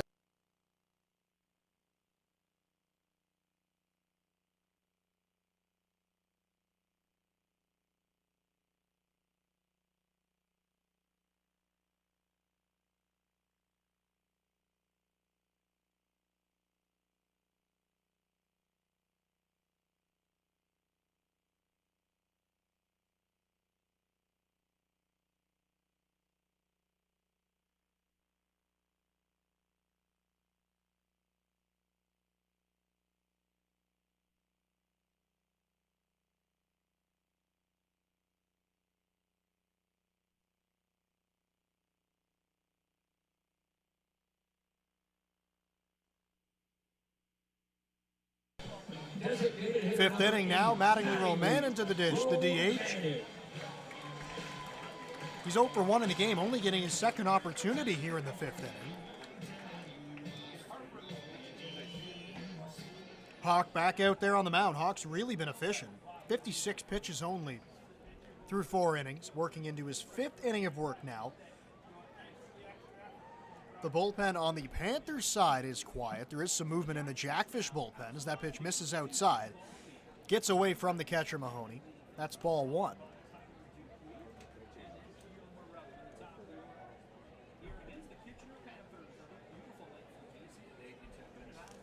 Mattingly Romanen sitting in a 1-0 count. That pitch misses outside and it's 2-0. Romanen back in 2019 did some catching for this Jackfish team.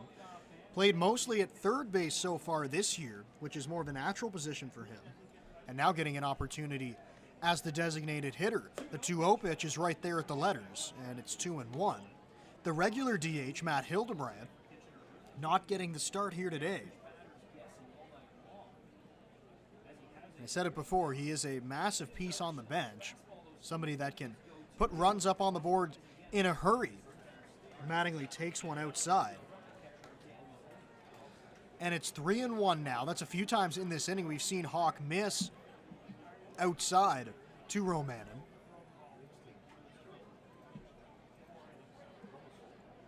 Sitting in a 3-1 count now.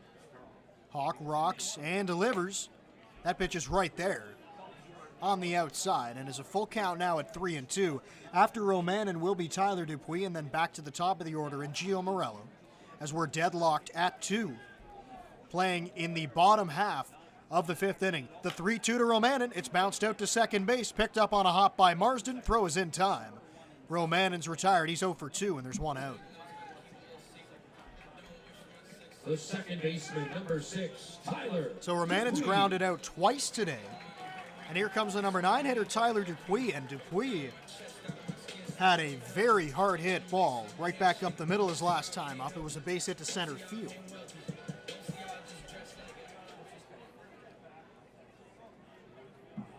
The delivery from Hawk. That's a breaking ball. It misses outside. And the count's 1-0. That was a great job by Hawk facing off against Romanen. He fell behind in the count 3-1, but worked all the way back to get an easy ground ball off the bat of the number 8 hitter. That's a breaking ball that misses inside. Looked like it may have got the inside, but that's a pitch once again that has not been called all game long. Hartford has tried to do the same thing a few times to no avail. The 2-0 now to Dupuis. That pitch misses up high, and it's 3-0. So 2 times this inning, Hawk has fallen behind the hitter.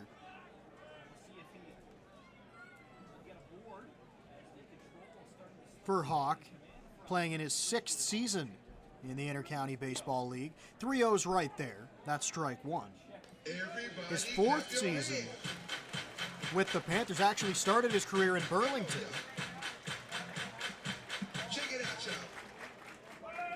He's from Waterloo. 3-1 count to Dupuis. He gets a swing and a miss. In a hitter's count, Dupuis expanded the zone. And now 2 times in this inning to the first 2 hitters, there's been a full count. First to Romanen, now to Tyler Dupuis. Here comes the full count pitch. Strike 3 called on the outside corner. Dupuis turned around just to have a chat with Dave Phillips, thinking that it's outside. So he'll go down looking. And back to the top of the order now for the Jackfish. It's Gio Morello. His last time up, he had a base hit that drove in a run.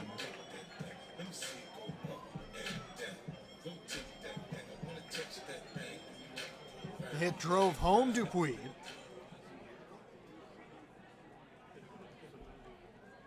Dupuis used that speed to get around the bases. And now here, Morello trying to get on once again. He has 2 hits already today.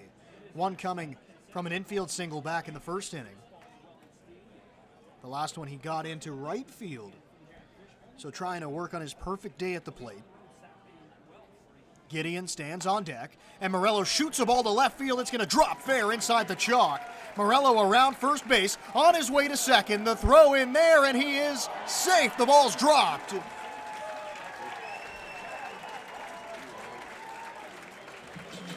Looked like the throw had him at second base. But the second baseman covering the bag in Marsden could not hang on to the baseball when Morello slid in there, so we'll mark that down as a double. A hustle double at that for Morello. And he's 3 for 3. That ball wasn't hit all that hard, but it just dunked in there to left field. And he's in scoring position. Justin Gideon now. He's got 28 RBIs on the season. Looking for his first in a Jackfish uniform. Hitting from the left-handed side. Facing off against the righty Hawk, and he swings and misses at the first pitch. Took a huge rip at it, and it's 0-1. He struck out twice in this game. But this is the first time he's hitting with a runner out there in scoring position. Morello, he stands at second base. He has good speed.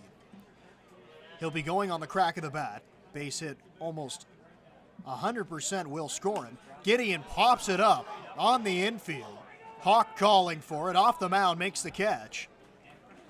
And finishes off the inning. Morello hits a 2-out double, but he can't get any further than that. Gideon pops up on the infield to the pitcher, and the Panthers get out of it. Game still tied at 2. We go to the 6th. Is now. You're ready for your next big step. Niagara College is a proven leader among Ontario colleges. Our students are prepared to succeed and drive innovation locally and around the world. Our supportive student culture and state-of-the-art learning facilities help you achieve your dream. Choose academic excellence. Choose experiential learning. Choose career success. Choose Niagara College today. Visit niagaracollege.ca/. Radio. Don't worry, you can still listen to us. Download the Giant FM app and listen. Or go to giantfm.com and click on the Listen Live player. No radio? No problem. Get the Giant FM app or listen at giantfm.com. Booked? Sport the fish today by visiting the Welland Jackfish Tackle Box, the official merchandise shop of your Jackfish. Visit the stand on game day behind Section 107 or visit us online at shop.wellandjackfish.com. There you'll find official on-field hats, t-shirts, novelties, and so much more. Join the Fishhead Nation and shop today.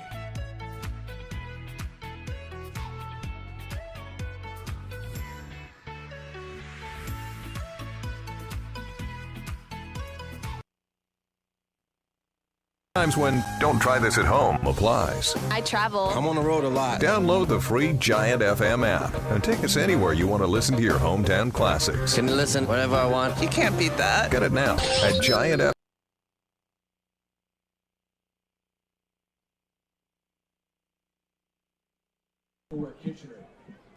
Sixth inning now. Brendan Lang here with you. And here comes Nathan Laird, the center fielder. 7-8-9 due up in this inning for the Panthers. Still tied at 2. Jackfish out hitting the Panthers 7-6. But it's really been tightly contested all throughout on both sides of the baseball. As Harford misses up high. He starts this inning.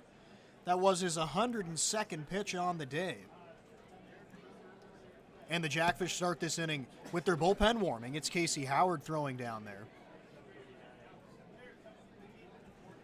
They'll let him face the bottom of the order, see if he can get through them 1-2-3. That pitch is swung on and missed by Laird. And the count's 1-1 now on the Panthers center fielder. And after that swing and a miss, he's going to take a walk around the home plate area, leaving the box as Harford stands on the rubber waiting for him to get back in. Now he's there. Spins the bat around. Harford comes set at the belt.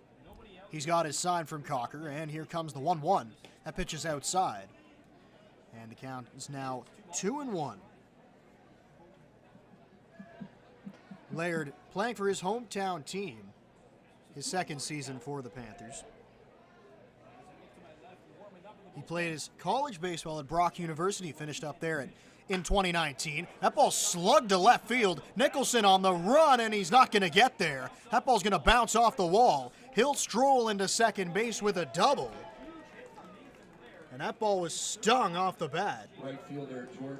So with nobody out, the Panthers get a runner into scoring position, and here comes a guy that Hartford has not been able to retire yet.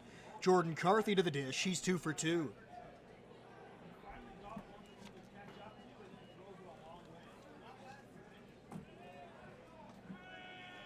That's that spot in the order. Laird and now Carthy at the plate, who are mostly pitchers for this team, but they've been providing a lot of the offense at the bottom of this Panthers order. As Laird takes his lead off of second base, pitches inside. Hartford didn't love that pitch. May have slipped out of his hands. He's behind in the count 1-0 as he tries to retire Carthy for the first time.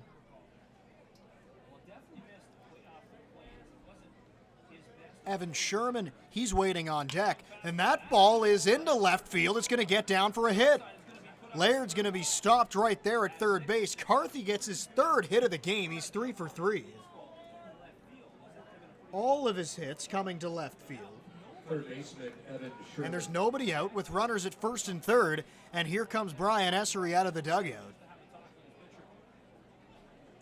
Don't know if he'll make the pitching change right away. He may let Hartford face the number 9 hitter in Sherman.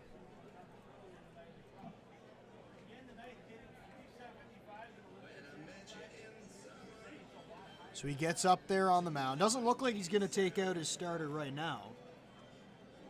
And I think the best option here would be to let him face that number 9 hitter. He has got him out twice, struck him out, and he's also flown out to center field. But I would think this will be his last hitter either way, with Howard ready down there in the bullpen. And Hartford well over 100 pitches now, working into the 6th inning. And you got to credit this Panthers lineup. They haven't really been able to score a ton of runs, of course tied here 2-2, but they've worked him hard, taken close pitches, fouled off a lot of pitches, which has really driven that pitch count up. And they've made one of the best starters in the league throw a lot of pitches. That pitch is right there for a strike. Sherman, again, looking for his first hit of the game. Runners stand at first and third. It's Nathan Laird taking his lead off of third base. Jordan Carthy, he's over there at first being held on by Porcelato. There's a big hole on the right side with Dupuis playing close to the bag in double play depth. That pitch misses outside. You can see the velocity is a little bit down from Hartford as he continues to work in this game. Standing on deck is the leadoff hitter in Stephen Whalen.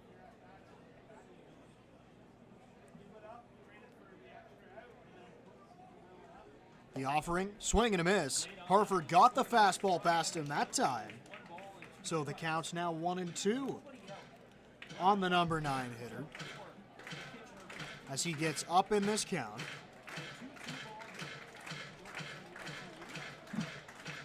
Evan Sherman came into play today hitting .240.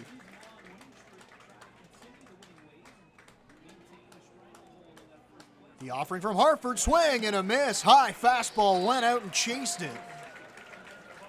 And he gets the strikeout for the first out of the inning.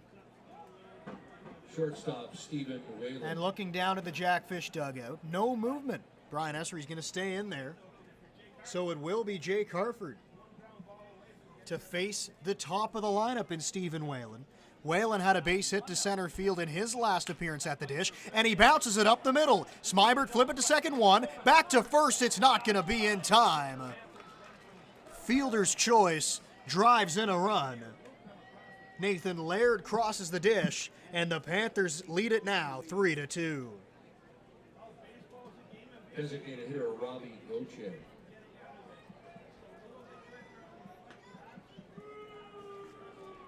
It would have been a tough turn at second base. Ball was not hit very hard off the bat of Whalen and kind of rolled out there to the shortstop Smybert. When the ball's not hit very hard, it's always difficult to turn too. Especially Whalen, one of the faster guys on the roster for the Panthers. He easily beat it out up the line, so he picks up an RBI on the fielder's choice. He takes his lead off of there, and the ball's popped up into center field. Morello going over, Gideon's there, but it's Morello calling him off, and he makes the catch in the alley to retire the side. but the Panthers do get one. It's 3-2 now. They lead it as we go to the bottom half of the 6th inning here at the Pond. It's time.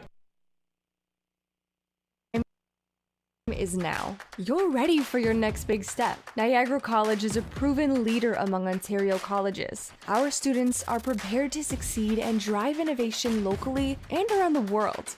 Our supportive student culture and state-of-the-art learning facilities help you achieve your dream. Choose academic excellence. Choose experiential learning. Choose career success. Choose Niagara College today. Visit niagaracollege.ca/. Radio. Don't worry, you can still listen to us. Download the Giant FM app and listen, or go to giantfm.com and click on the Listen Live player. No radio? No problem. Get the Giant FM app or listen at giantfm.com. Booked? Sport the fish today by visiting the Welland Jackfish Tackle Box, the official merchandise shop of your Jackfish. Visit the stand on game day behind Section 107 or visit us online at shop.wellandjackfish.com. There you'll find official on-field hats, t-shirts, novelties, and so much more. Join the Fishhead Nation and shop today.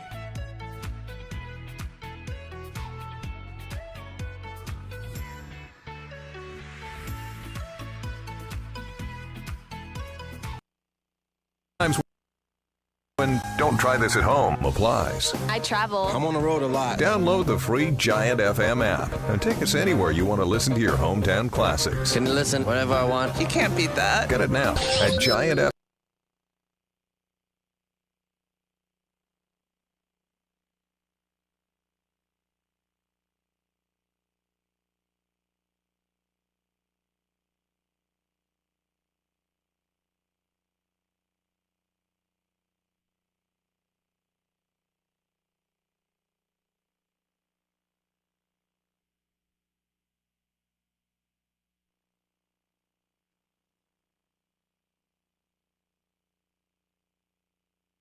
Tim Hortons always. Bottom half of the 6th inning, Jackfish now trailing in this game by 1 run. 3-2, Brandon Nicholson will be starting off the inning. Leading off the 6th inning for Welland. Left fielder number 13, Brandon Nicholson. So it's 3-4-5 due up in the order, the perfect spot in the order for the Jackfish to get that run right back. And now you think back to that 2-out double that Morello hit, and Gideon popped up to finish off the 5th inning. That comes back to sting you a little bit now. You couldn't get him home, and then the Panthers come in and score a run on that fielder's choice. So they lead it now 3-2. Hawk has been absolutely dealing on the mound for the Panthers today. That offering to Nicholson bends right over the middle. And it's strike 1. Quickly take a look at the out-of-town scoreboard here in the IBL. 5-1, the Baycats lead the Red Sox. That game is in Barrie, and that ball's cracked to center field. Going back is Laird, still on the run, and it bounces off the wall. Nicholson around second base. He's going to take a turn and head for third. The throw to third, head first dive, and he's safe. Lead-off triple here in the 6th inning for Brandon Nicholson, and he's 90 feet away, and here comes Sam Cocker. The catcher number 16, Sam Cocker. That ball was stung in the air to center field. Laird had a long way to go, and he couldn't quite come up with it. Thought it might have enough to get out of here, but he hit it to one of the deepest parts of the yard. Got it to bounce off the track and off the wall, and with the speed Nicholson possesses, he was able to hustle into third base. So now Sam Cocker, 30 RBIs for the season, looking to add to that, and he takes outside. 1-0 count.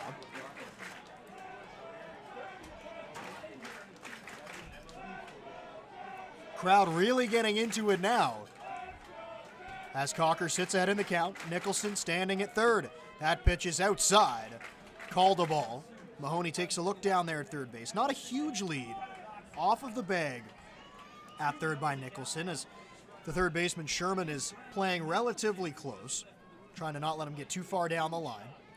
The 2-0 to Cocker. Misses down low. 3-0 now to the Jackfish catcher. And you'd wonder here if they might try to work around him a little bit, put a double play in order possibly. Especially down 3-0 to one of the best hitters in the league.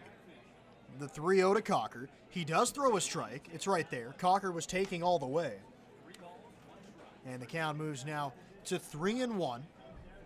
After Cocker will be James Smybert. Mateo Porcelato also looking like he'll get an opportunity to hit in the 6th inning as the Jackfish try to come right back and answer that run by the Panthers. Breaking ball right there for strike 2. Calls the inside corner on the breaking ball. Not a fan favorite after that one.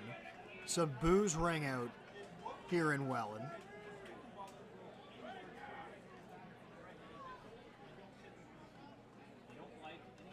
3-2 offering to Cocker, misses outside. So that call does not matter. It misses outside, way outside, and Cocker's down to first base. So now runners at the corners and nobody out. Here comes James Smybert. That's the second time today Cocker has reached base. Smybert, he's 2 for 2 with 2 doubles. And he'd love a double right here. That would score 1 for sure, possibly even a second, depending on the read Cocker gets over there at first base. But Smybert sits at the dish and takes a breaking ball right there for a strike. And it's 0-1. That's kind of that same breaking ball he threw to Cocker. Of course, it is a little bit different. Left-handed hitter standing in the box. So that one just got right over the outside edge. The one to Cocker caught the inside. 0-1 count to Smybert. He swings and misses at a high fastball. And he's down in the count now, 0-2. Hawk has really been in control throughout the outing here today. He's featured a good fastball and a breaking ball that he's been able to throw efficiently when he needs to. It's an 0-2 count, checks the runner over at first. He's being held on by Liam Wilson. The 0-2 pitch to Smybert, fouled away.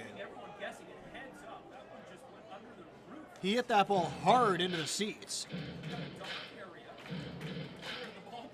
And the count remains 0-2. Good job by Smybert to spoil that pitch. May have been on the outside.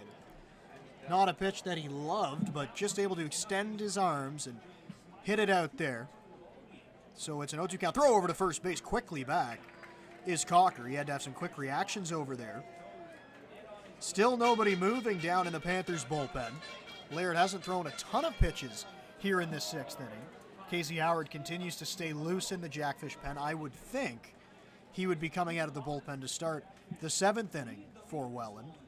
And the 0-2 to Smybert. It's bounced on the ground out to second base. Picked up by Marsden. Flipped the second one. Back to first. A double play. Smybert thrown out. A run does come across to score, but no RBI for Smybert. The game is all tied up as Nicholson crosses the dish.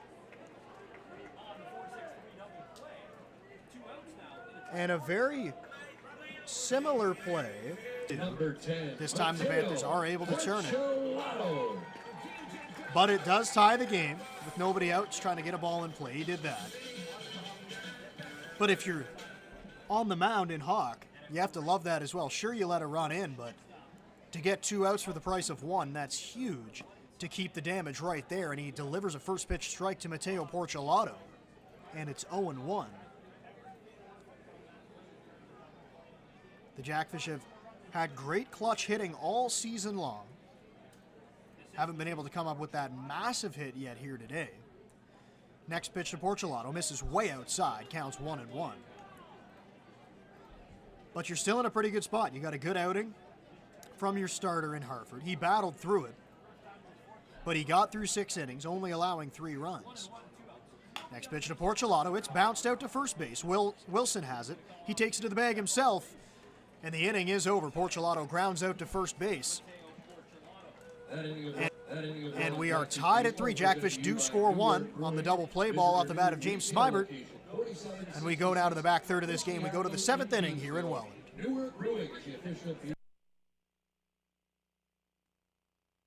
is now. You're ready for your next big step. Niagara College is a proven leader among Ontario colleges. Our students are prepared to succeed and drive innovation locally and around the world.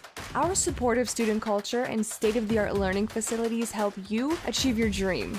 Choose academic excellence. Choose experiential learning. Choose career success. Choose Niagara College today. Visit niagaracollege.ca/.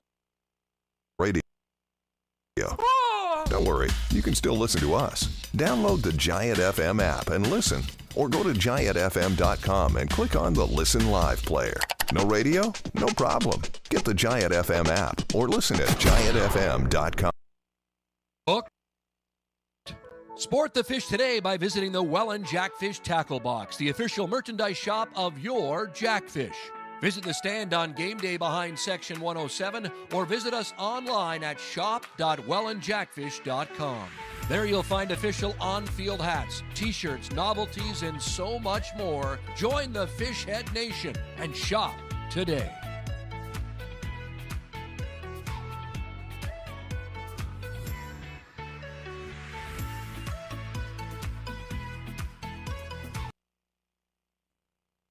Times when don't try this at home applies. I travel. I'm on the road a lot. Download the free Giant FM app and take us anywhere you want to listen to your hometown classics. Can listen whatever I want. You can't beat that. Get it now at Giant FM.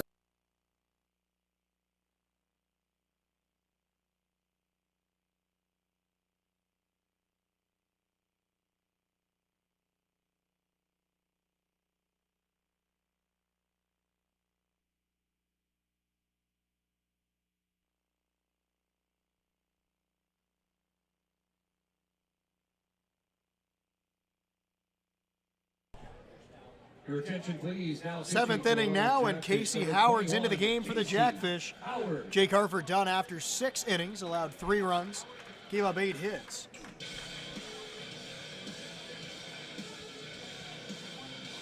Howard just finishing his warm-up tosses. For Casey Howard on the season, he's been one of the more reliable relievers out of this Jackfish bullpen. The right-hander on the season from Brantford, he is a .631 earned run average. This is his 11th game coming out of the bullpen, 15 2/3 innings. So he can provide some length if needed, but likely here just asked to go 1 inning since it's Brett Lawson throwing down in the Jackfish bullpen. So Casey Howard has struck out 14 hitters, only walked 6. He's given up 22 hits, so he's a guy that's going to be around the zone. He'll give up his fair share of contact, but that's kind of his game. Not going to get a ton of strikeouts, but he won't walk a lot of batters either.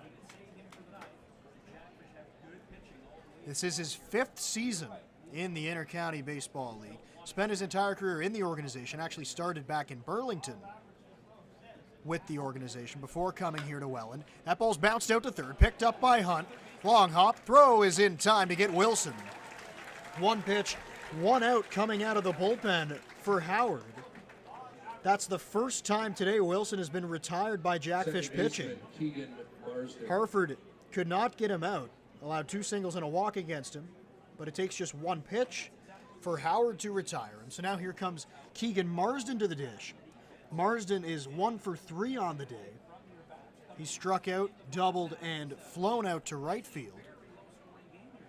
Pitch is on the inside edge, taken for a strike. Marsden didn't love the call. As he takes a step out, he's going to regroup. And he'll get back in the box. Again, possibly and likely just a 1-inning outing for Howard. He'd like to get through it as quick as possible and get those Jackfish bats back up to the dish. That ball's popped up on the infield. Hunt's going in. It's a little humpback liner, and he makes the catch.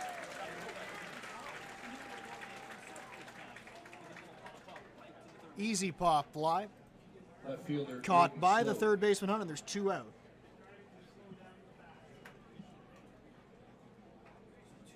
So now here comes Drayden Sloat, and he has not been on base yet. He's actually struck out twice, so he's probably a very happy camper that Harford is out of the game, and he's going to get to face another righty. Left-handed hitter takes one outside. Cocker tried to frame it, but he didn't get the call. Counts 1-0. If Sloat gets on base, Dan Mahoney, the catcher, he'll get an opportunity to hit. Howard kicks and delivers. That pitch is down low. Counts now 2-0. If you take a look down the right field side in the Panthers bullpen, there is no movement. So Christian Hawk will likely be back out to pitch the 7th, and why not? He's been strong, and he's still strong going in to the back third of this game. It's a 2-0 count, and Howard delivers one down low to Sloat. And the count's 3-0 as he snaps his glove at the ball when he gets it back. Visibly frustrated with getting behind in the count here to Sloat. Especially a guy that does not have a hit in the contest. You don't want to let him get on base freely. Got to make him earn his way on. And here comes the 3-0 pitch. It's right there on the inside. And it is called a strike. 3-1 count now. Sloat not taking much time. He gets right back into the box. Howard looks in. He's got his sign from Cocker. He's set, and the 3-1 offering. That's right there on the outside corner. Sloat couldn't pull the trigger, and now it's 3-2. So after falling behind in the count 3-0, Howard has done a great job dialing it back in. Getting back into a full count. Crowd getting into it now, trying to rally Howard through this inning. The 3-2 pitch misses up high and inside. Sloat walks down to first base. So Dan Mahoney will have an opportunity to hit in the 7th inning. That was a close pitch. But ultimately a walk to the number 5 hitter. Pitcher Dan Mahoney. And now here comes Dan Mahoney. Mahoney, another guy who has not gotten on base today. He's 0 for 3. Sloat over there at first base. He does have one stolen base on the year. Ball's bounced out to first base. Picked up by Porcelato. He's going to take it to the bag himself.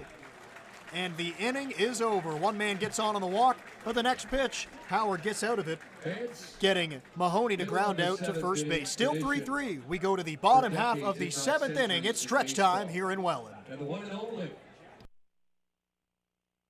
Is now. You're ready for your next big step. Niagara College is a proven leader among Ontario colleges. Our students are prepared to succeed and drive innovation locally and around the world. Our supportive student culture and state-of-the-art learning facilities help you achieve your dream. Choose academic excellence. Choose experiential learning. Choose career success. Choose Niagara College today. Visit niagaracollege.ca/. Radio. Don't worry, you can still listen to us. Download the Giant FM app and listen. Or go to giantfm.com and click on the Listen Live player. No radio? No problem. Get the Giant FM app or listen at giantfm.com. Hooked? Sport the fish today by visiting the Welland Jackfish Tackle Box, the official merchandise shop of your Jackfish. Visit the stand on game day behind Section 107 or visit us online at shop.wellandjackfish.com. There you'll find official on-field hats, t-shirts, novelties, and so much more. Join the Fishhead Nation and shop today.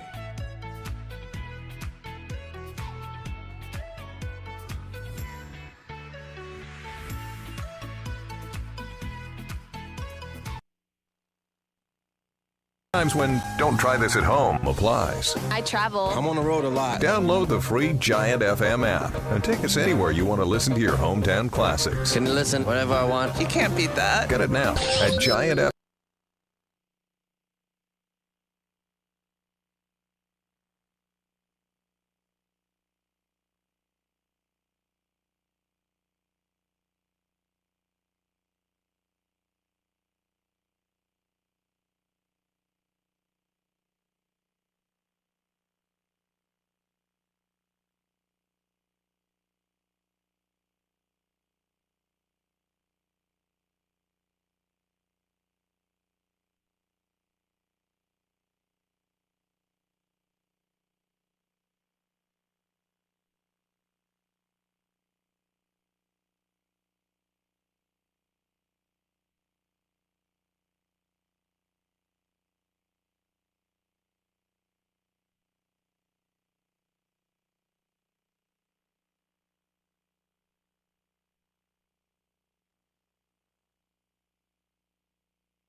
Seventh inning for the Jackfish. Third baseman, Home half of number the seventh 25, inning. Ethan Hunt now to the plate to start things off.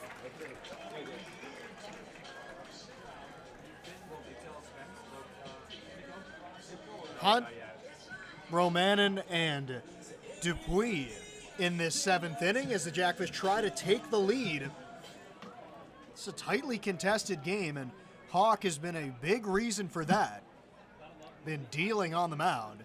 And his first pitch of the seventh inning is a breaking ball out to right field, going into the alley. He's not going to get there. Carthy's going to have to chase it down. Hunt's around first base on his way to second. Still chugging. He's going to throw on the brakes just around the bag. And he gets back. Leadoff double off the bat of Ethan Hunt. He had thoughts of 3 bags, but he stayed right there, not wanting to run into an out. They always say in baseball, you don't want to make the first or third out at third base, so he hung on at second. Probably the right decision if the ball was relayed back into the infield quickly. So hopefully that sparks this Jackfish lineup. It was a hard hit ball the other way off the bat of Hunt. Here comes Mattingly Romanen. 0 for 2 in the game right now. Grounded out to the pitcher, grounded out to second base. Even a ground out to second base would be welcomed here. Move that runner to third. First pitch to Romanen, and it's outside. The count's 1-0 now. Romanen the DH here today as he steps out. There is movement now down in the Panthers bullpen.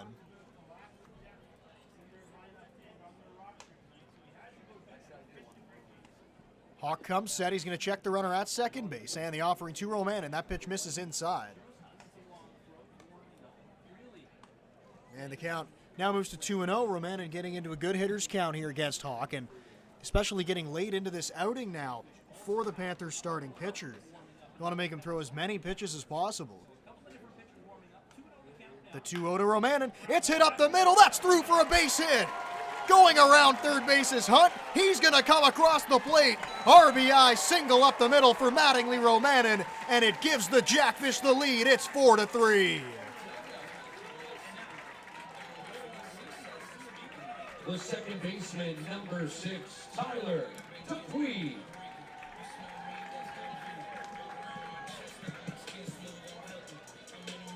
And that's exactly what you need right there from your number 8 hitter.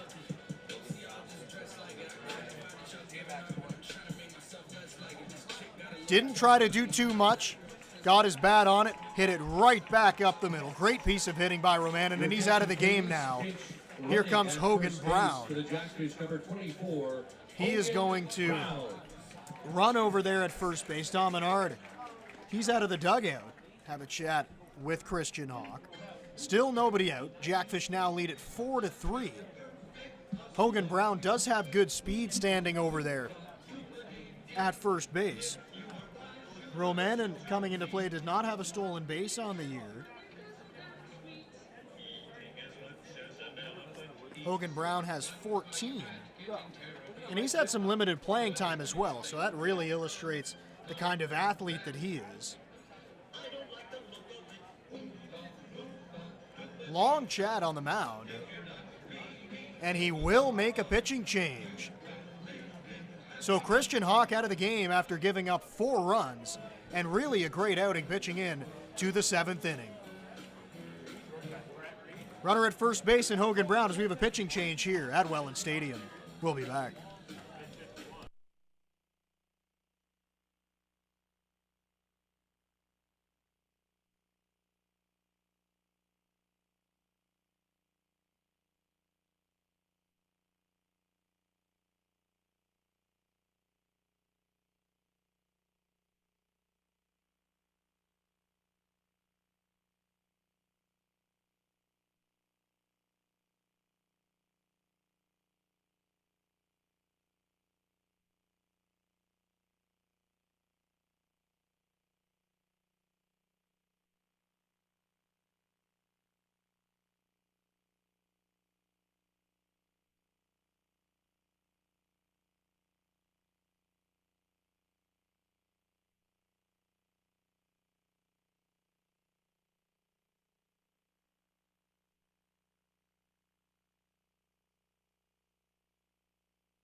Pitching change, Brett Reed into the game for the Kitchener Panthers. The Christian Hawk exits the game after a good performance on the mound. He's really kept his team in the game. Runner over there at first base with one out, and Reed on the season an ERA over 11. He has pitched against the Jackfish. He did make a start actually here at Welland Stadium on June 19th. That game, Welland won 17-9. Everybody clap your hands. So really polar opposite games. That game was very high scoring. Everybody was picking up hits. And this game, it's a 4-3 low scoring contest. And here comes the number 9 hitter, Tyler Dupuis. He's going to be the first man to greet Brett Reed. For Reed, this is his 6th appearance on the year. His first appearance out of the bullpen. All 5 games so far this year have come as a starting pitcher. He's pitched in 21 1/3 innings, so if they need length, he definitely can do that. They don't have a lot of relievers available in this game. Pitch, breaking ball, called to strike. Dupuis down in the count 0-1. So maybe some thinking here if Reed can come out of the bullpen, maybe in shorter stints. Manager Don Menard likes what he sees from him. Maybe as he gets past the catcher, that pitch is thrown outside, and Hogan Brown's going to move up on the wild pitch.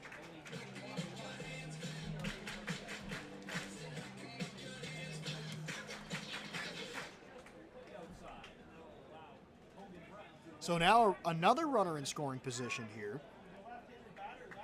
Tyler Dupuis, an opportunity to drive a run in. He's even in the count right now at 1-1. Even after Reed came into the game, there was some movement in the Panthers bullpen. And it's hit back up the middle. It's going to get down for a hit. Brown is going to be held right there at third base. Tyler Dupuis, another single back up the middle. And the Jackfish continue to threaten in the 7th inning as Dupuis sends it back to the top of the order for Gio Morello. Runners on the corners with nobody out. And now that wild pitch really proves costly for the Panthers, as there would only be runners at first and second. But Brown able to move up on the wild pitch, now standing 90 feet away with the top of the order coming up to the plate. Dupuis on at first base, and I would think this is a situation where you might see him run. He does have a stolen base already today. Morello at the dish. Standing on deck is Justin Gideon. Good size lead over there at first. Kicks and deals. The runner is going for second base. Mahoney's going to pump fake. No throw. Dupuis steals it easily.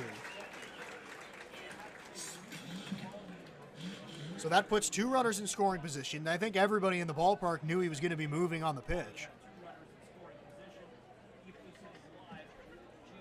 And the infield for the Panthers is going to have to come in. Try to cut down that run of the plate, not wanting to get it any further than they are trailing right now. Pitch drifts outside for Reed. And it's 2-0. And taking a look at the numbers for Brett Reed, 10 strikeouts, but 17 walks. As he falls behind 2-0 to Morello, you can see that's really been the problem for him throughout this season, allowing too many free passes. As he's pitching out of the stretch, coming out of the bullpen with runners on base, he bounces it in the dirt. Dan Mahoney with a great pick behind the plate to keep those runners right where they are.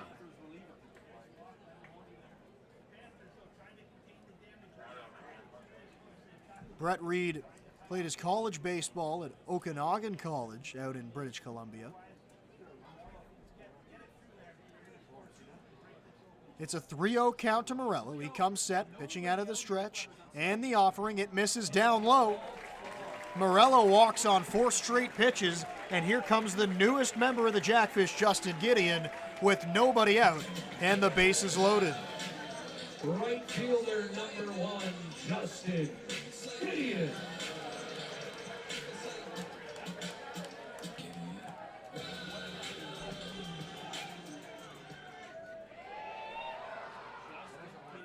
So now the middle of the diamond's going to go back and play in double play depth. Corners remain in. Forces at every base. First pitch to Gideon. It's a breaking ball that misses outside. He takes it. And he's ahead 1-0. Reed really can't find the zone. And if you're Gideon in this situation, you're likely going to be taking until you see a strike. Make Reed show you that he can throw it over the plate. As the runners get their leads, offering to Gideon, he swings and misses at a pitch out of the zone.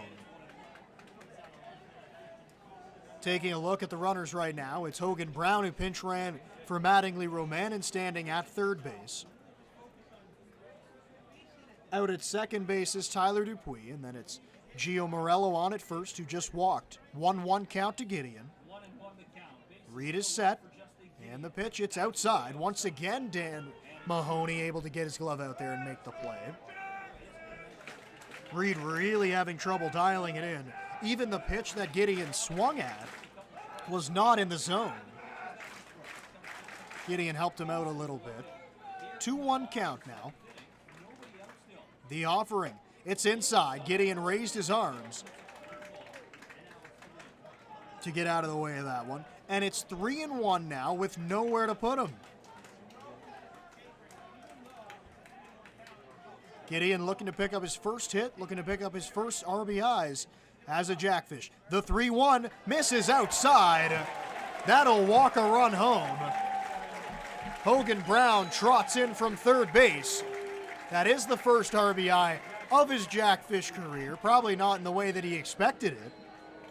Coming on a bases loaded walk. Your left fielder, number 13, Brandon Nicholson.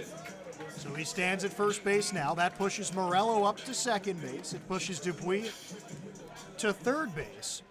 Good speed on all the bases and a great hitter in the box in Brandon Nicholson. Still nobody out in this inning. Jackfish leading 5-3. Reed delivers, misses inside. 1-0 now on Nicholson. Nicholson coming into play today, 29 RBIs on the year. He's got a few more out there right now. If he can come through with a big hit, corners remain in. Up the middle, they play in double play depth. 5-3 is our score in the 7th inning. The offering to Nicholson, swings and fouls it at the dish. Evens the count up at 1-1, and we'll see if that pitch can kind of dial it back in for Reed. As I mentioned, even to Gideon, all 4 pitches that he threw him were out of the zone. So that's the first time in 2 batters he's been in the strike zone. 1-1 count.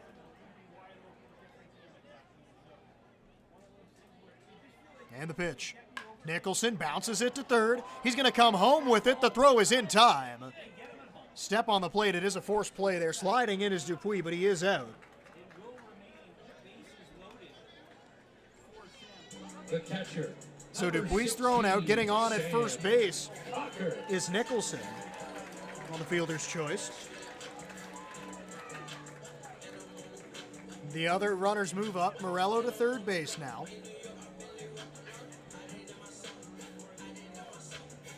And now here comes Sam Cocker to the plate.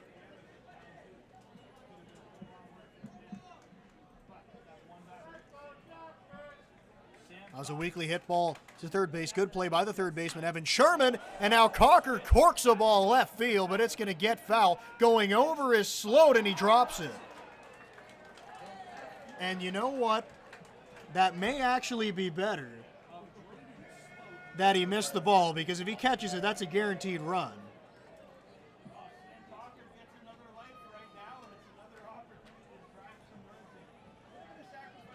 Morello would have came in from third base, but don't want to give another life to Sam Cocker to hit with the bases loaded, as he can do much more damage than a sacrifice fly.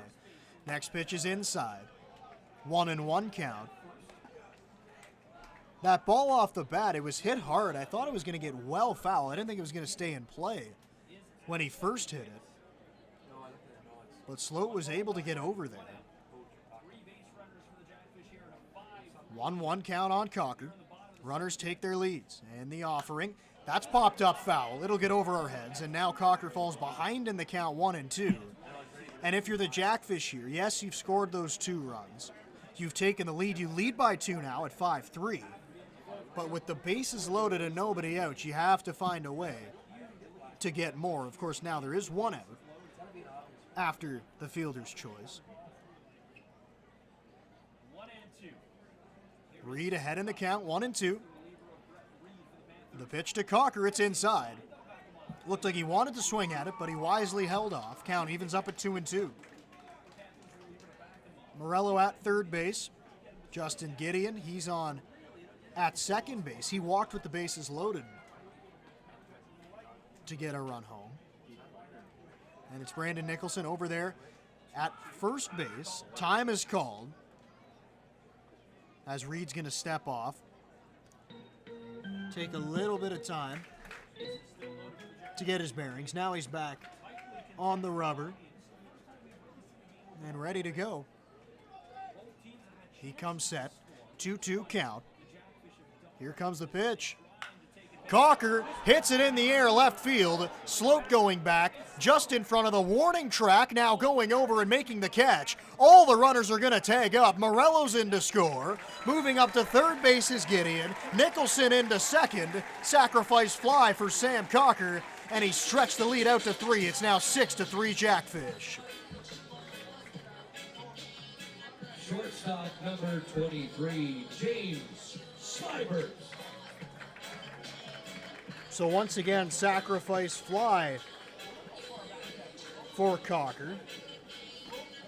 His 31st RBI of the season.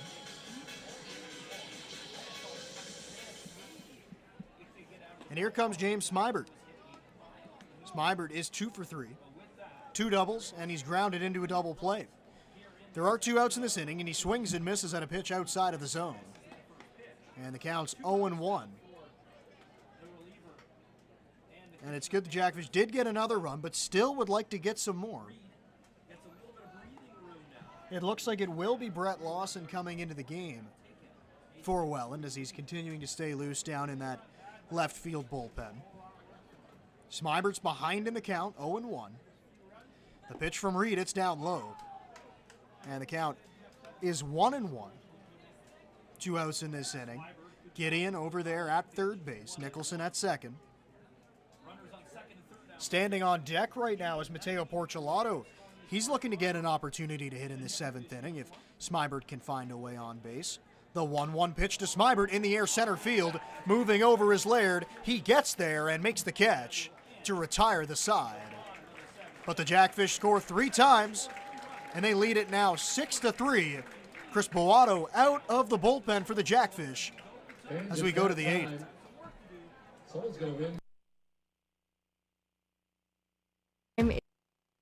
Is now. You're ready for your next big step. Niagara College is a proven leader among Ontario colleges. Our students are prepared to succeed and drive innovation locally and around the world.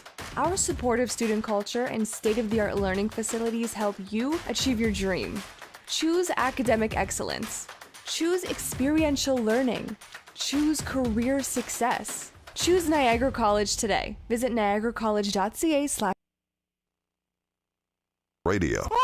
Don't worry, you can still listen to us. Download the Giant FM app and listen, or go to giantfm.com and click on the Listen Live player.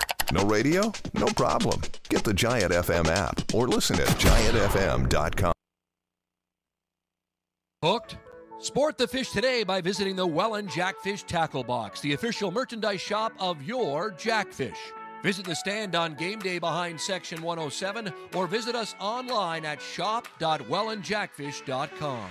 There you'll find official on-field hats, t-shirts, novelties, and so much more. Join the Fishhead Nation and shop today.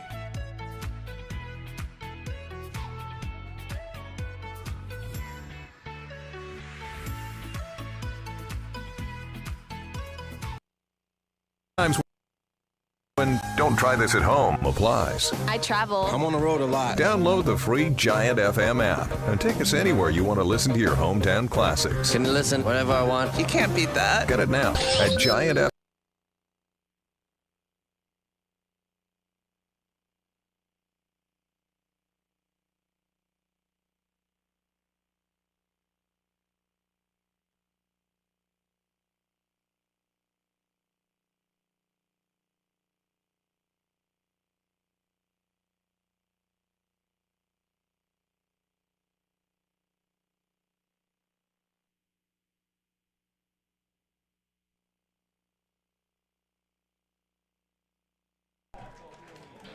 8th inning now. It is Chris Bowato onto the mound, left-handed pitcher.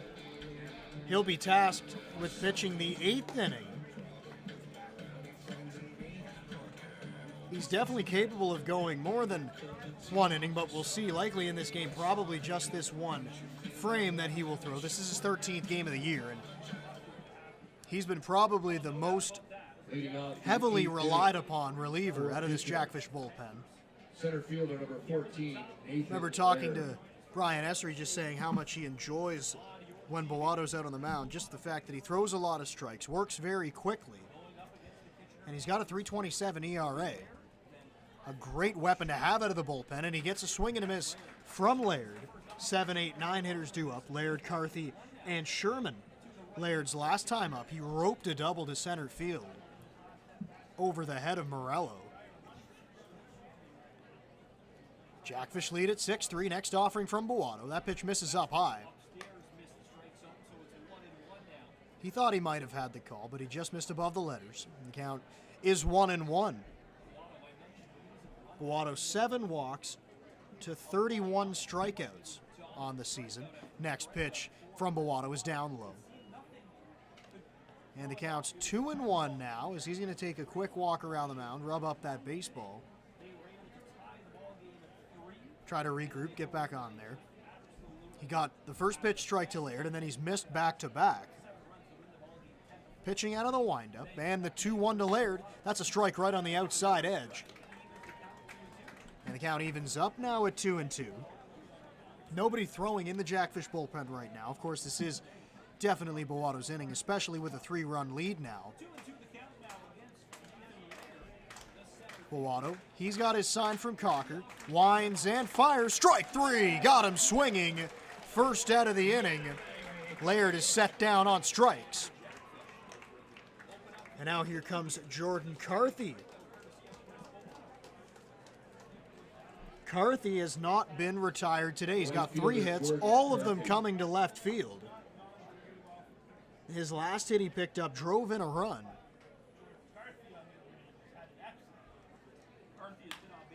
And he hits one through the hole again.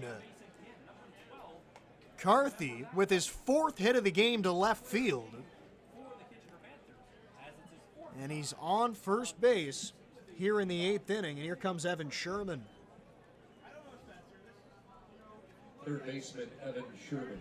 So the number 9 hitter, Evan Sherman, to the dish now, and then it's back to the top of the lineup in Stephen Whalen. Carthy, he stands over at first.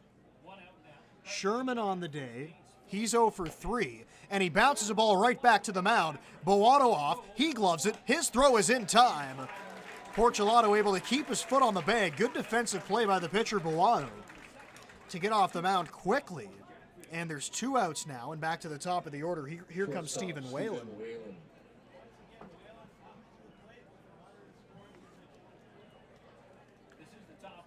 It's a left-handed hitter now that Bowato's going to have a chance to face. Lefty-on-lefty matchup. Whalen hitting now with a runner in scoring position, standing at second base as he tries to cut into this Jackfish lead. They lead by 3. It's 6-3.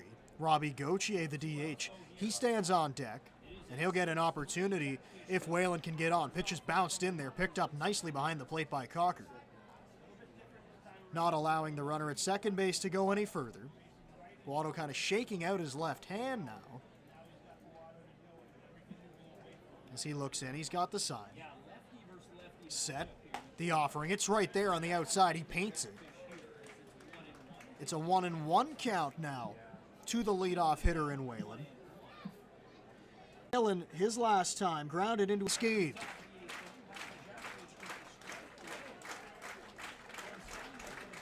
He shakes off a few times. Now he's got the pitch that he likes. The 1-2, breaking ball fouled straight back.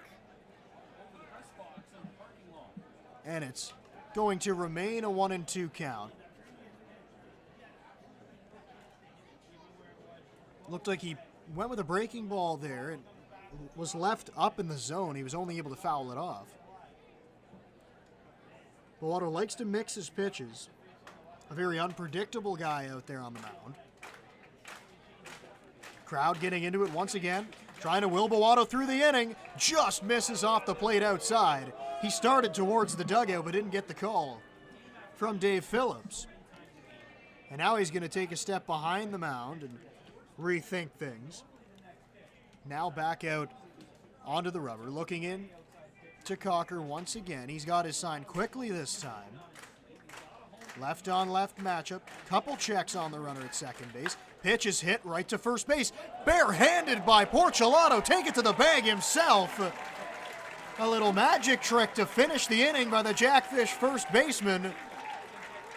But it works out. Gets Bowato and the Jackfish out of the inning with no runs coming across the plate.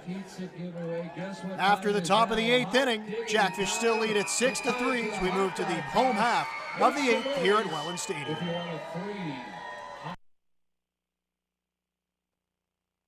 Is now. You're ready for your next big step. Niagara College is a proven leader among Ontario colleges. Our students are prepared to succeed and drive innovation locally and around the world. Our supportive student culture and state-of-the-art learning facilities help you achieve your dream. Choose academic excellence. Choose experiential learning. Choose career success. Choose Niagara College today. Visit niagaracollege.ca/. Radio. Don't worry, you can still listen to us. Download the Giant FM app and listen, or go to giantfm.com and click on the Listen Live player. No radio? No problem. Get the Giant FM app or listen at giantfm.com. Booked? Sport the fish today by visiting the Welland Jackfish Tackle Box, the official merchandise shop of your Jackfish. Visit the stand on game day behind Section 107 or visit us online at shop.wellandjackfish.com. There you'll find official on-field hats, t-shirts, novelties, and so much more. Join the Fishhead Nation and shop today.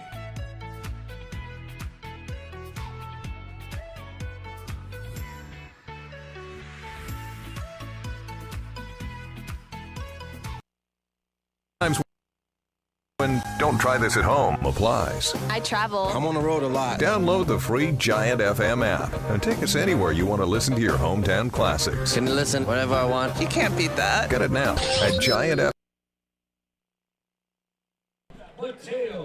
Mateo Porcelato to the plate here to start off the 8th inning for Welland after making a nice defensive play to finish off the top half of this inning. Looked like it took a funny hop on him. He reached out with a bare hand to make the catch. So 6, 7, 8 due up for the Jackfish here as they try to get some more insurance runs. That pitch is called a strike. Brett Reed still in the game. Porcelato, Hunt, and Hogan Brown. Hogan Brown pinch ran for Mattingly Romanen. And it's hit on the ground to second base. Easy hop for Marsden. And he throws him out.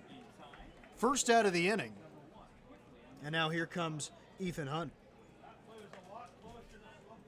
Third baseman, number 25, Ethan Hunt. Marsden took quite a while to make that play and throw it over to first. Porcelato almost beat it out up the line, and that's great to see.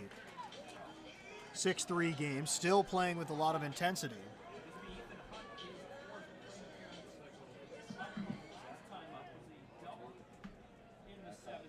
There's one out now.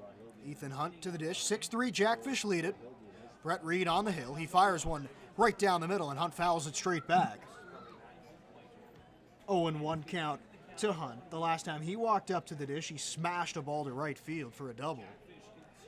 The opposite way. He was steaming around second base, but threw on the brakes. Decided to stay there, and it really worked out. He came across to score in that inning. One of the 3 runs that crossed the plate for the Jackfish in the bottom half of the 7th. 1-1 count, 1 out. And Hogan Brown waiting on deck. Pitch to Hunt. That's back up the middle. Picked up by Whalen. His throw is in time. And 2 outs now. That ball was hit hard off the bat of Hunt. Looked like it might get up the middle, but a nice play ranging up the middle by the shortstop, Whalen. And he was able to get there and then make a good throw. So there are two out. Hogan Brown, his first opportunity today. Again, he came in to pinch run for Mattingly Roman in last inning. So now the lefty gets his first chance against the right-hander Brett Reed. Reed's looked much better in this inning than he did last. He's been able to pour the ball in the zone, and he does just exactly that to start off this at-bat to Hogan Brown. And he falls behind 0-1, 2 outs in the inning. Jackfish still trying to get some more insurance runs before going to the ninth. No movement in the Jackfish bullpen as it misses outside. Seems like Boato will be tasked with pitching the ninth inning.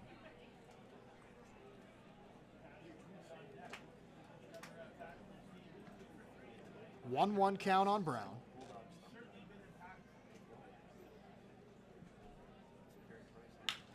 And he rifles a ball to center field. It's down for a hit. Brown in his first at-bat picks up a base knock. Very hard hit off the bat. And now here comes the second baseman, Tyler Dupuis. Tyler Dupuis. Number 9 hitter today. Dupuis trying to get on, get the top of the lineup, back up to the plate. Get them an opportunity to hit again here in the 8th inning. Brown does have speed over there at first base, being held on by Wilson. And he is running. The throw down by Mahoney bounces in there and it's dropped. Marsden couldn't take the short hop, and Hogan Brown steals it.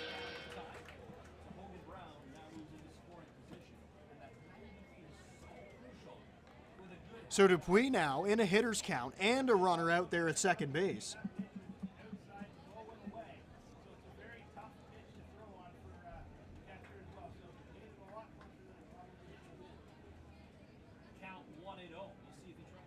Good lead off of second base. Breaking ball comes up and in.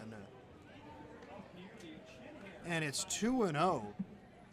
That pitch that Brown stole second on, it was an off-speed pitch that kind of bounced in the dirt. Tough play for Mahoney to make a good throw on it. He still made it fairly close out there. He's shown he has a great arm behind the plate.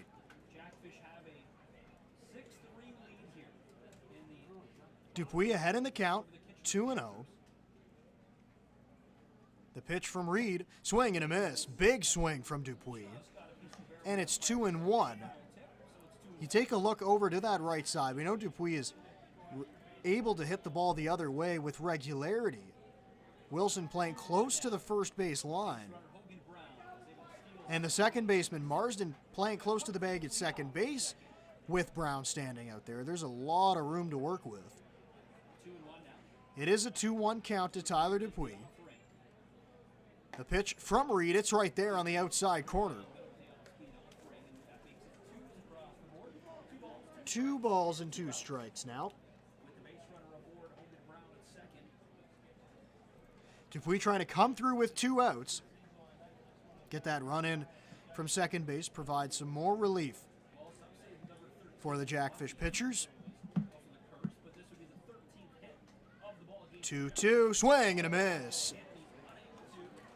Picked up behind the plate by Mahoney, and Dupuis is down on strikes to end the inning. But the Jackfish do lead at 6-3. Closing time here in Welland. We go to the 9th. Time for the Jackfish. Is now. You're ready for your next big step. Niagara College is a proven leader among Ontario colleges. Our students are prepared to succeed and drive innovation locally and around the world. Our supportive student culture and state-of-the-art learning facilities help you achieve your dream. Choose academic excellence. Choose experiential learning. Choose career success. Choose Niagara College today. Visit niagaracollege.ca/. Radio. Don't worry, you can still listen to us. Download the Giant FM app and listen. Or go to giantfm.com and click on the Listen Live player. No radio? No problem. Get the Giant FM app or listen at giantfm.com. Booked?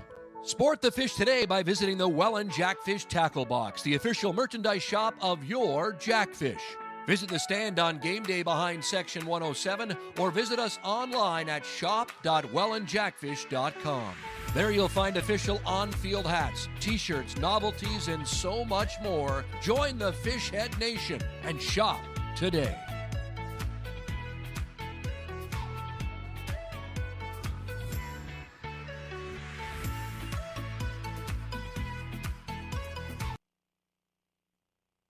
Times when don't try this at home applies. I travel. I'm on the road a lot. Download the free Giant FM app and take us anywhere you want to listen to your hometown classics. Can listen whenever I want. You can't beat that. Get it now at Giant FM.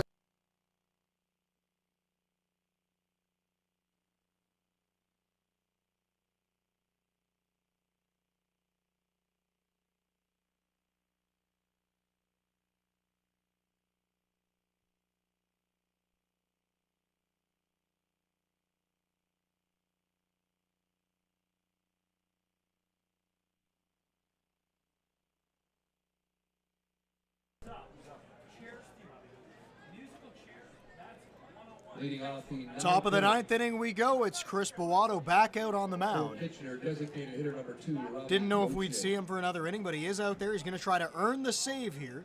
Already does have 3 saves on the season. And his first pitch is right at the knees for a strike. 0-1 count to the number 2 hitter, Robbie Gauthier. Liam Wilson waits on deck, and then it's Keegan Marsden. Bowato deals to the lefty, and it's outside. 1-1 count. Gauthier today has been on base 1 time. He walked, so officially 0 for 3. 1-1 from Bowato. That swung on and fouled off. And Bowato gets ahead in the count 1-2. Gauthier at 222 coming into play today. He was a guy that was brought over to be a big bat in this lineup.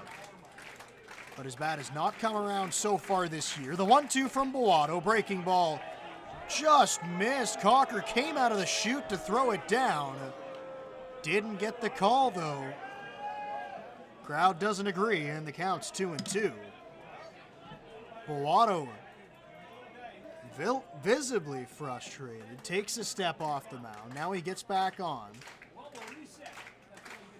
Another 2-2 offering from Bowato. This time it's flared in the air center field.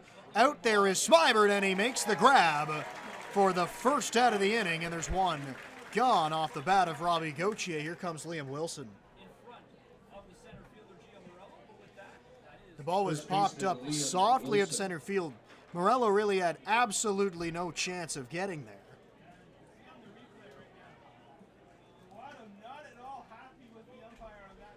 So Smybert goes out and makes the play. Liam Wilson to the plate now. He's 2 for 3 in the game. He's also walked. Bowato's pitch inside to Wilson. Wilson had to turn out of the way of it. And it's now 1-0. Keegan Marsden stands on deck. Marsden also has a double in this game. Here comes the 1-0. There is 1 out. Check swing. He did go around. And the count's now 1-0 on Liam Wilson.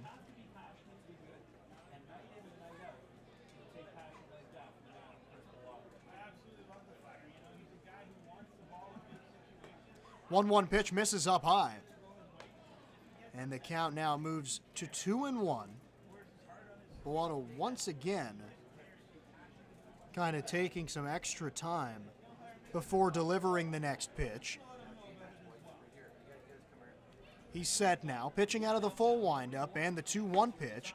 That's right there at the knees for a strike. And now it's Wilson who doesn't like the strike zone. Neither side particularly happy with the way balls and strikes have been called today. Wilson still shaking his head in the box. And here comes the 2-2 from Bowato. Breaking ball ripped to left field. It's down for a hit. Smybert jumped for it, but it was well over his glove. Base hit for Liam Wilson, his 3rd hit of the game. And now a runner stands over at first base with Keegan Marsden walking up to the plate. Now another left-handed hitter Bowato's going to have an opportunity to face.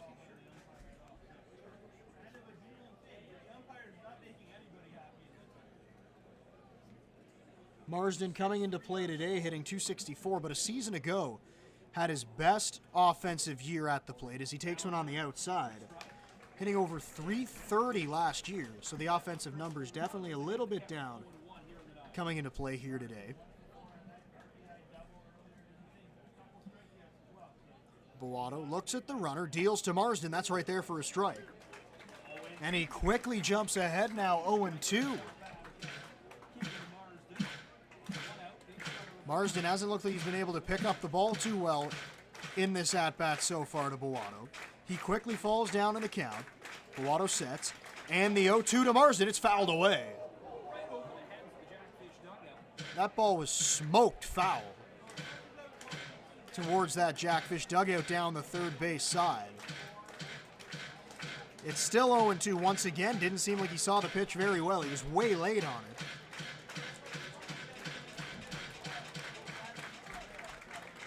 Boato now steps off. And now with 0-2 being the count, Wilson's going to get a bigger lead as Porcelato has moved behind the runner over there at first base. Wilson is moving. Strike three called. The throw down to second. It's not going to be in time. Almost a strike him out, throw him out, double play to end the game. So Wilson steals second base. For Wilson, that's his second stolen base of the season. Down on strikes is Marsden. And the Panthers now down to their final out. And Drayden Sloat is going to be the last chance for Kitchener.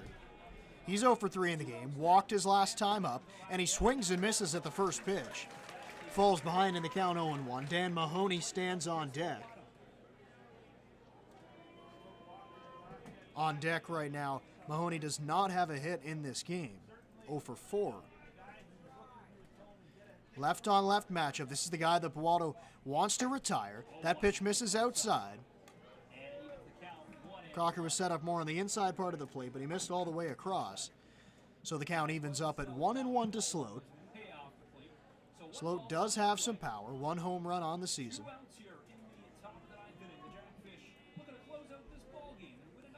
The pitch popped up, going over his Hunt. Still moving over towards foul territory, but he'll give it a look. And that'll get well foul into the seats. And the Panthers now down to their final strike. It's a 1-2 count.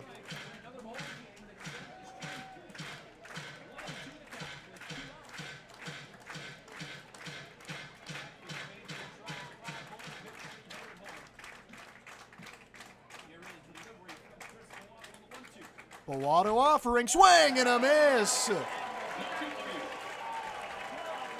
Sloat down on strikes, and the Jackfish win it 6-3.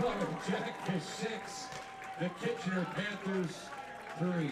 Chris Boato out of the bullpen, 2 innings of work in relief. He picks up the save for the Jackfish. That moves them to 22-6 on the season. The Panthers move then to 11-17 as they continue to sit in that 6th spot in the IBL. And for the Jackfish, this win was a little bit different than the ones that they usually have. Coming into today, averaging around 10 runs a game. A team that usually just outslugs their opponent. Today it was really a pitching battle both ways. Hawk was good, Harford had a decent outing. Howard was good out of the bullpen, and of course, Boato comes in and the Jackfish win a low-scoring affair, 6-3, to win their 8th game in a row. This team is on fire right now. And they win another game at home, which pushes their home record to 13-3. Thank you for coming along here today. For everyone at the Welland Jackfish, for our producers Brent and Corey, thank you so much. I'm Brendan Lang, and have a great night.